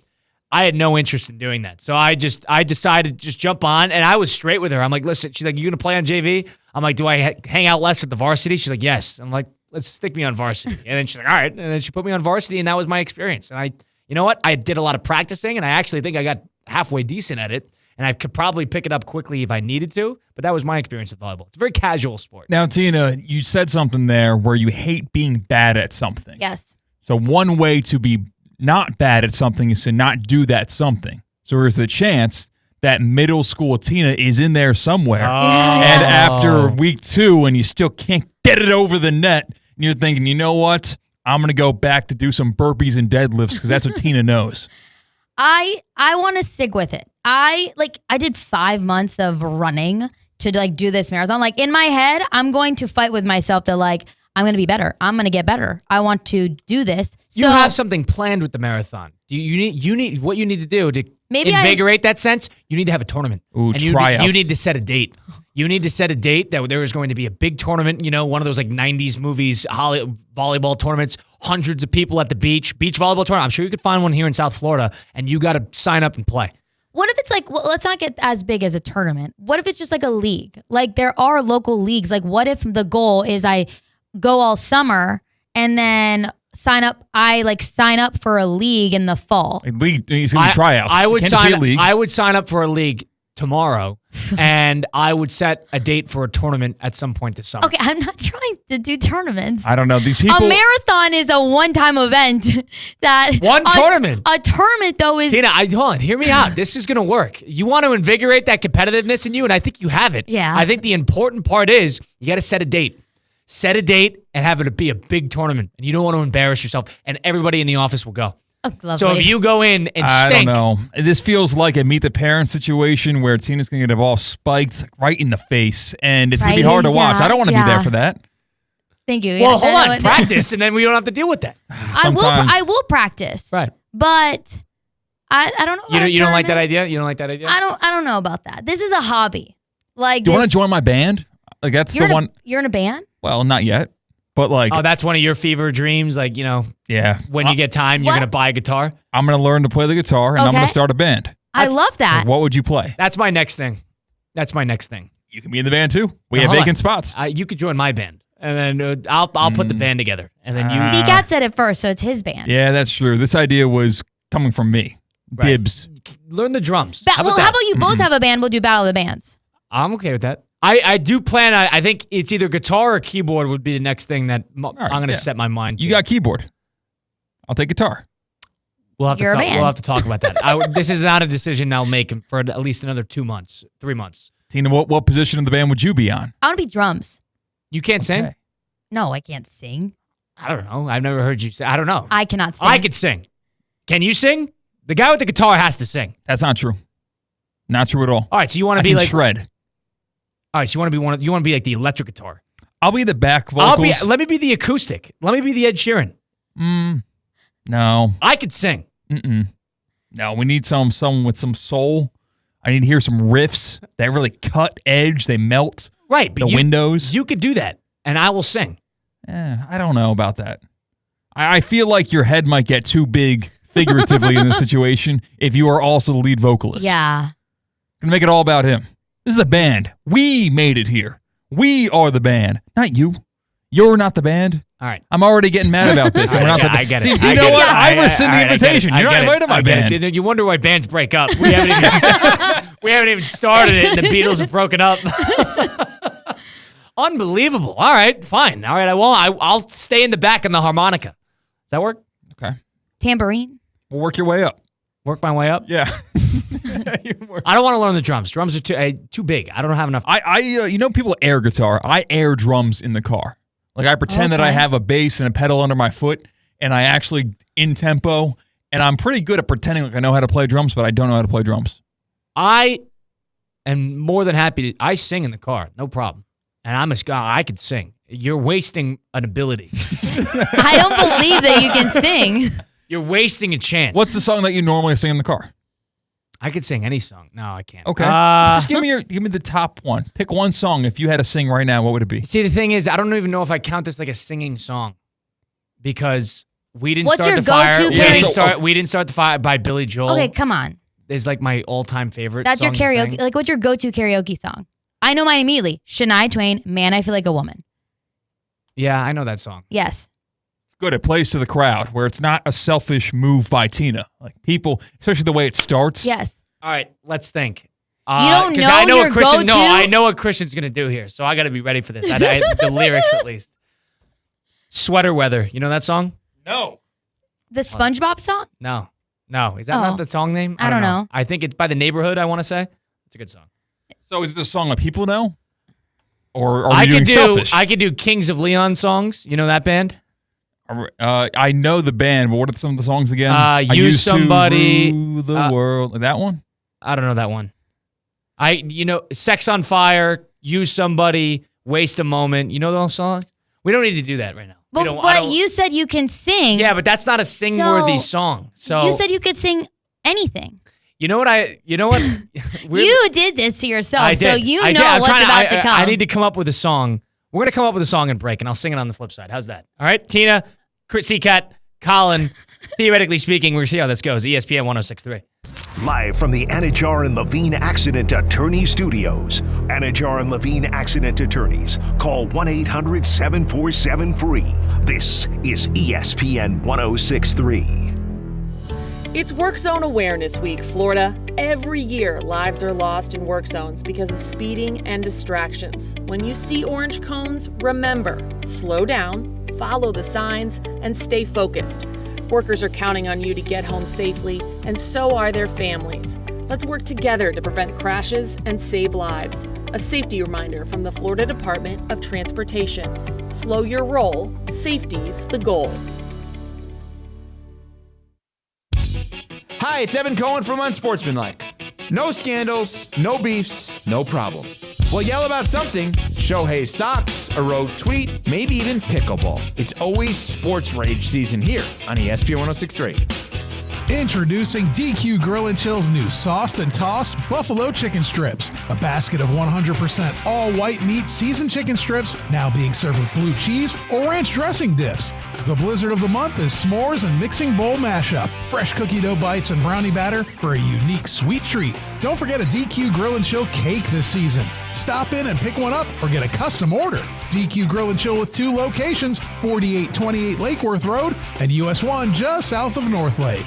In South Florida, when it's time to get back in the game, there's a name you need to know. HSS Florida. HSS ranked #1 in orthopedics for 15 years in a row by U.S. News and World Report. HSS brings world-class care to Palm Beach and Wellington. Whether it's a joint replacement, sports injury, or orthopedic trauma, HSS Florida treats athletes of all ages. Visit hss.edu/Florida to schedule your consultation today. HSS Florida, where champions and everyday people alike get the care they need to stay at the top of their game. At St. Lucie Battery and Tire, batteries came before tires. We've been selling and servicing all types of batteries for over 50 years.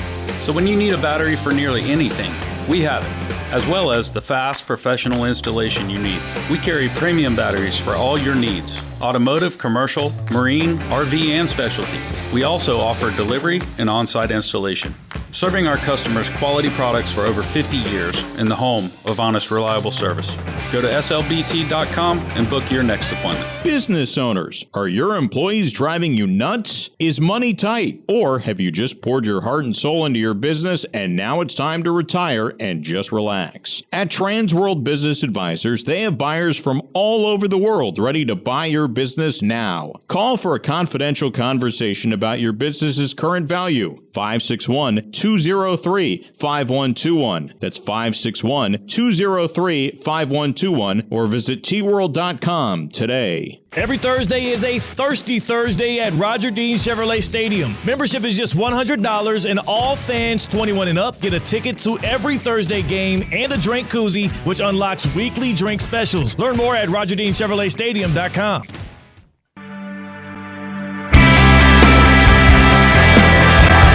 Anajar and Levine Accident Attorney Studios. Theo Dorsey is theoretically speaking. Streaming live on YouTube, here's Theo Dorsey.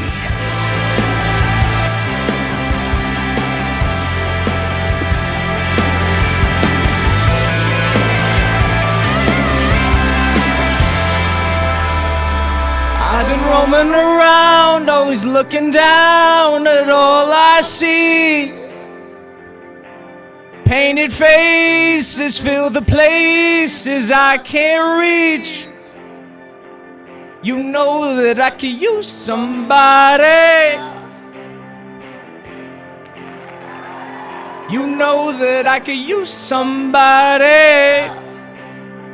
All right, keep it going. All right, you're good. Someone like you and all you know and how you speak. Countless lovers under cover of the street. I feel violated. You know that I could use somebody. All together. All together. You know that I could use somebody. the words. Someone like you. Whoa. That's good. Not bad, Colin. Not bad, right? Not bad. All right. That wasn't actually terrible. See, Damn it. That took the air out of the balloon. Sorry. That band caters to my vocal ability. You know, there's certain songs I can't do, and I'm voice cracking left and right, but I could do that one. That was good. Not bad, Colin. Good song. I don't know where to go from here. My favorite band, sorry. Russo and wow. Theoretically speaking, ESPN 106.3, Christina Costanzo, Christian Cat, Colin Russo on ESPN 106.3. 888-760-3776, the Baptist Health Hotline. Is joint pain, is vocal pain affecting your quality of life? At Baptist Health Orthopedic Care, our team is experienced in traditional joint replacement surgery as well as new, less invasive treatments with the goal of returning you to doing what you love as quickly as possible. Learn more by visiting baptisthealth.net/ortho today. Baptist Health Orthopedic Care combines its resources of experienced physicians and leading-edge treatments and technology to provide advanced orthopedic, foot and ankle, joint replacement, spine, and sports medicine care. Visit baptisthealth.net/ortho for more information today. Baptist Health Orthopedic Care has offices conveniently located in Palm Beach County through the Florida Keys. Learn more by going to baptisthealth.net/ortho. Can I be the singer? All right. Gonna hear some other people. I'm gonna do some open tryouts. It's like what's that movie? Pitch Perfect. Excellent film. And they do the acapella in that. I love acapella songs like that, so no problem. Wow. We were really hoping that I would stink? Yeah. Like, we should actually do something with this. Now it's not even jokingly saying we should start a band. You got that part covered. I got to learn to play the guitar. I got to learn to play the guitar. That's what I want to do. I want to learn how to play the guitar. And That's so the it ultimate begins. party trick. That's the ultimate party trick. If you could play the guitar, and especially if you could sing, that's the party. It's not magic. You It's don't a need to party sing. trick. You don't need to sing. Fine. But if you could play the guitar or play the piano, I think that's the ultimate party trick. So, like, did you have people when you went to Wisconsin that were sitting on the lawn on a nice day of, like, one of the 4 weeks that it's nice in Wisconsin Right. when school's in session? The that 2 would weeks play, you get there and the 2 weeks you leave? where there would be someone on the lawn with a guitar playing acoustic? Would they sing or just play the guitar? I have two buddies who could play the guitar really well. And whenever they did it, there was a flow in the room that changed because So they this were is just singing. like 8 dudes in a room just harmonizing? Is that what I have videos, yes. We would sing on front porches as 8 to 10 men. Harmonizing, putting together lyrics, no problem. Did it all the time. You hear the trope of, like, the one hippie dude that has the guitar. Right, that's classic hippies. With, like, yeah. surrounded by, like, 3 Woodstock, starstruck women. yeah, and, like, Woodstock, wow. yeah. Oh, and, like, he's not even that attractive, but the guitar and the sing voice. No, imagine this is you walking down the street in Madison, Wisconsin, and seeing a house, and there's a front porch, and there's 10 men just with one guitar, just putting together lyrics and like pointing to each other for each verse. Doing Jersey Boys. That's great. Another one I could do. That one don't bring up. That one I can't do. But I'd like to be able to do that one. You know, like Cherry, all those songs. December 1963. Okay. Uptown Girl. Can you sing Uptown Girl? Is that Billy Joel? Yeah, I don't know the lyrics to that one completely, so probably not. Probably not. My party chick is "We Didn't Start the Fire" by Billy Joel. So you just know the lyrics? Yeah. It's like all that rich history. Party trick, just knowing the words to it? I don't think that's a party trick. Playing the guitar, is that a party trick? Out of nowhere? Yeah. I went to a wedding in March, and the bride's party trick, which I had no idea about, was that she could do a split. And she just did a split out of nowhere after their first dance. And I was like, whoa. Like, that was her party trick. I feel like a split is a party trick. You got to be a fat guy. Yeah. That's how it becomes a party trick. It's a given. I think women tend to be way more flexible than men are. I think it's kind of a given. Can you split? I don't think I can split. No. You can't, so it's not a given. I did when I was like 6 years old. Yeah, but you were in cheer too. So. Yes, I did. Then now I'm not as flexible. Now you can't. No, split. I can't do a split. Never thought of split as being a verb when talking about the gymnastics move. Can you split? Can you? Yeah. Can you do a split? Yeah. Well, no. Well, Can no. you split? Can you split? That's awesome. Right? Can you use that? Yeah. I think that's a party trick for a man. For a heavy set guy, I think that's a total party trick. Yeah. I have a buddy who's like 230 pounds and he could do it. The and worm. It's just the weirdest thing. The worm is a party trick. Overused. Okay. Is your buddy an offensive lineman? No. Because that's like the mobility in the hips. No, and you know what he could do? He doesn't do side to side. He does front and back. Oh. Yeah, and he could drop into it. It's very bizarre. Wow. So, like, he will just, like, if somebody says, hey, you want to split, and he'll just, like, drop. Oh, just downtown Yeah. Wisconsin or Madison, going out on a Saturday. I've seen it in a bar. Exactly. 4 beers deep is like. I've seen it in a bar. What's It's his early. name? It's not packed yet. We could get away with this. Yes, I've seen it. What's his name? Tyler. Tyler, do a split. And you just bang. Yes. Yeah, he could do it. He's doing the Ironman with me, so maybe we'll have him do it at the finish line. There we go. So, I don't know. That's a great party trick. Playing an instrument, though, that's the ultimate one. If there's a guitar sitting down and you're at an event or something like that, you have a band at a wedding and you could just take the guitar from the guy and just start going. Oh, you steal the show. Better than piano? Piano's classy. Piano's classy. Just Piano's a vacant. You know what? Piano's versatile. You could do everything with a piano.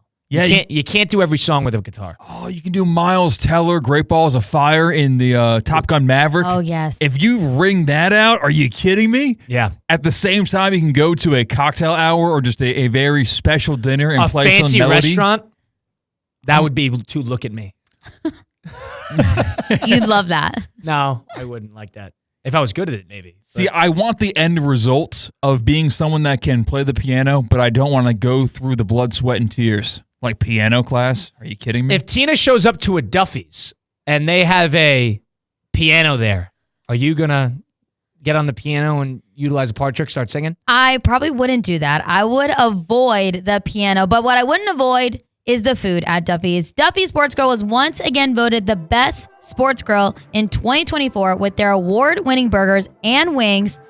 Speaking of burgers, May is National Burger Month, so grab your MVP card and head to Duffy's Sports Grill for a Big Burger Blitz celebration. Enjoy Duffy's award-winning half-pound certified Angus beef original cheeseburger and french fries starting at just $8.99 with the purchase of any beverage. Plus, don't forget about Duffy's famous 2-for-1 drinks all day, every day. Love a good 2-for-1.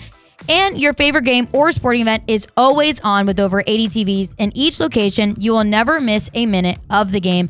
Visit Duffy'sMVP.com to learn more about Big Burger Blitz. Remember at Duffy's, our game is always on. Tina, you were called cringy this week. Was that a wake-up moment for you? A little bit. What did you do that elicited the cringy label? Did you think reflectively after that? I think when children call you, when children, they're not insulting you. They're just so honest with you.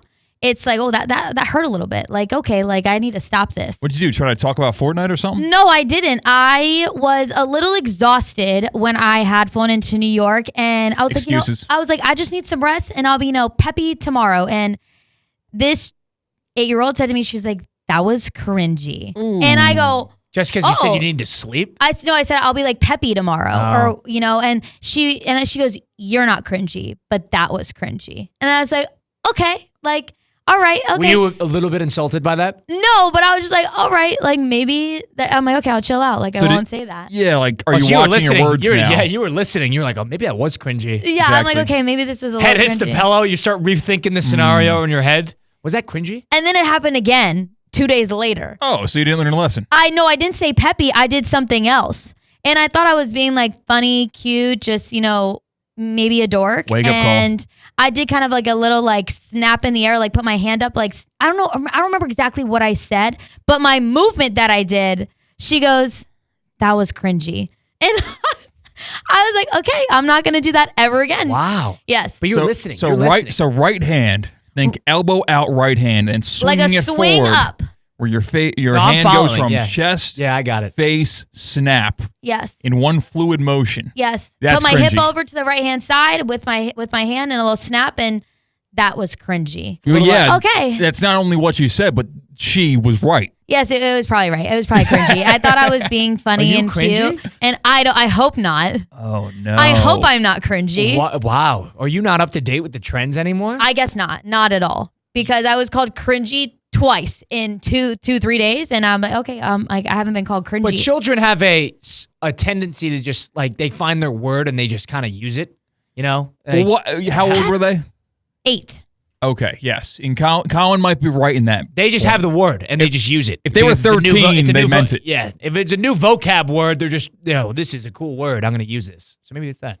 Maybe. Or Or I was cringy. I think I was cringy. Yeah, 'cause when I did the second move with my hand and my hip and my snap, You should embrace that as part of your personality. I know it was me. I think it adds a little authenticity. Just like, I'm a little cringy. Yeah. I don't want to do that. I don't want to be like, I'm a little cringy. It's okay. The thing is, you got to describe yourself as cringy. I'm a dork and like whatever at times, but I'm like, I don't want to be like, I'm cringy. It's fine. No, I don't. You don't want to do that? I don't want to do that. You don't want to say that in passing? All No. Right. So were you a big fan of like Jennifer Lawrence when she was big in the Hunger Games and she was like, I love pizza? Like No. that's really?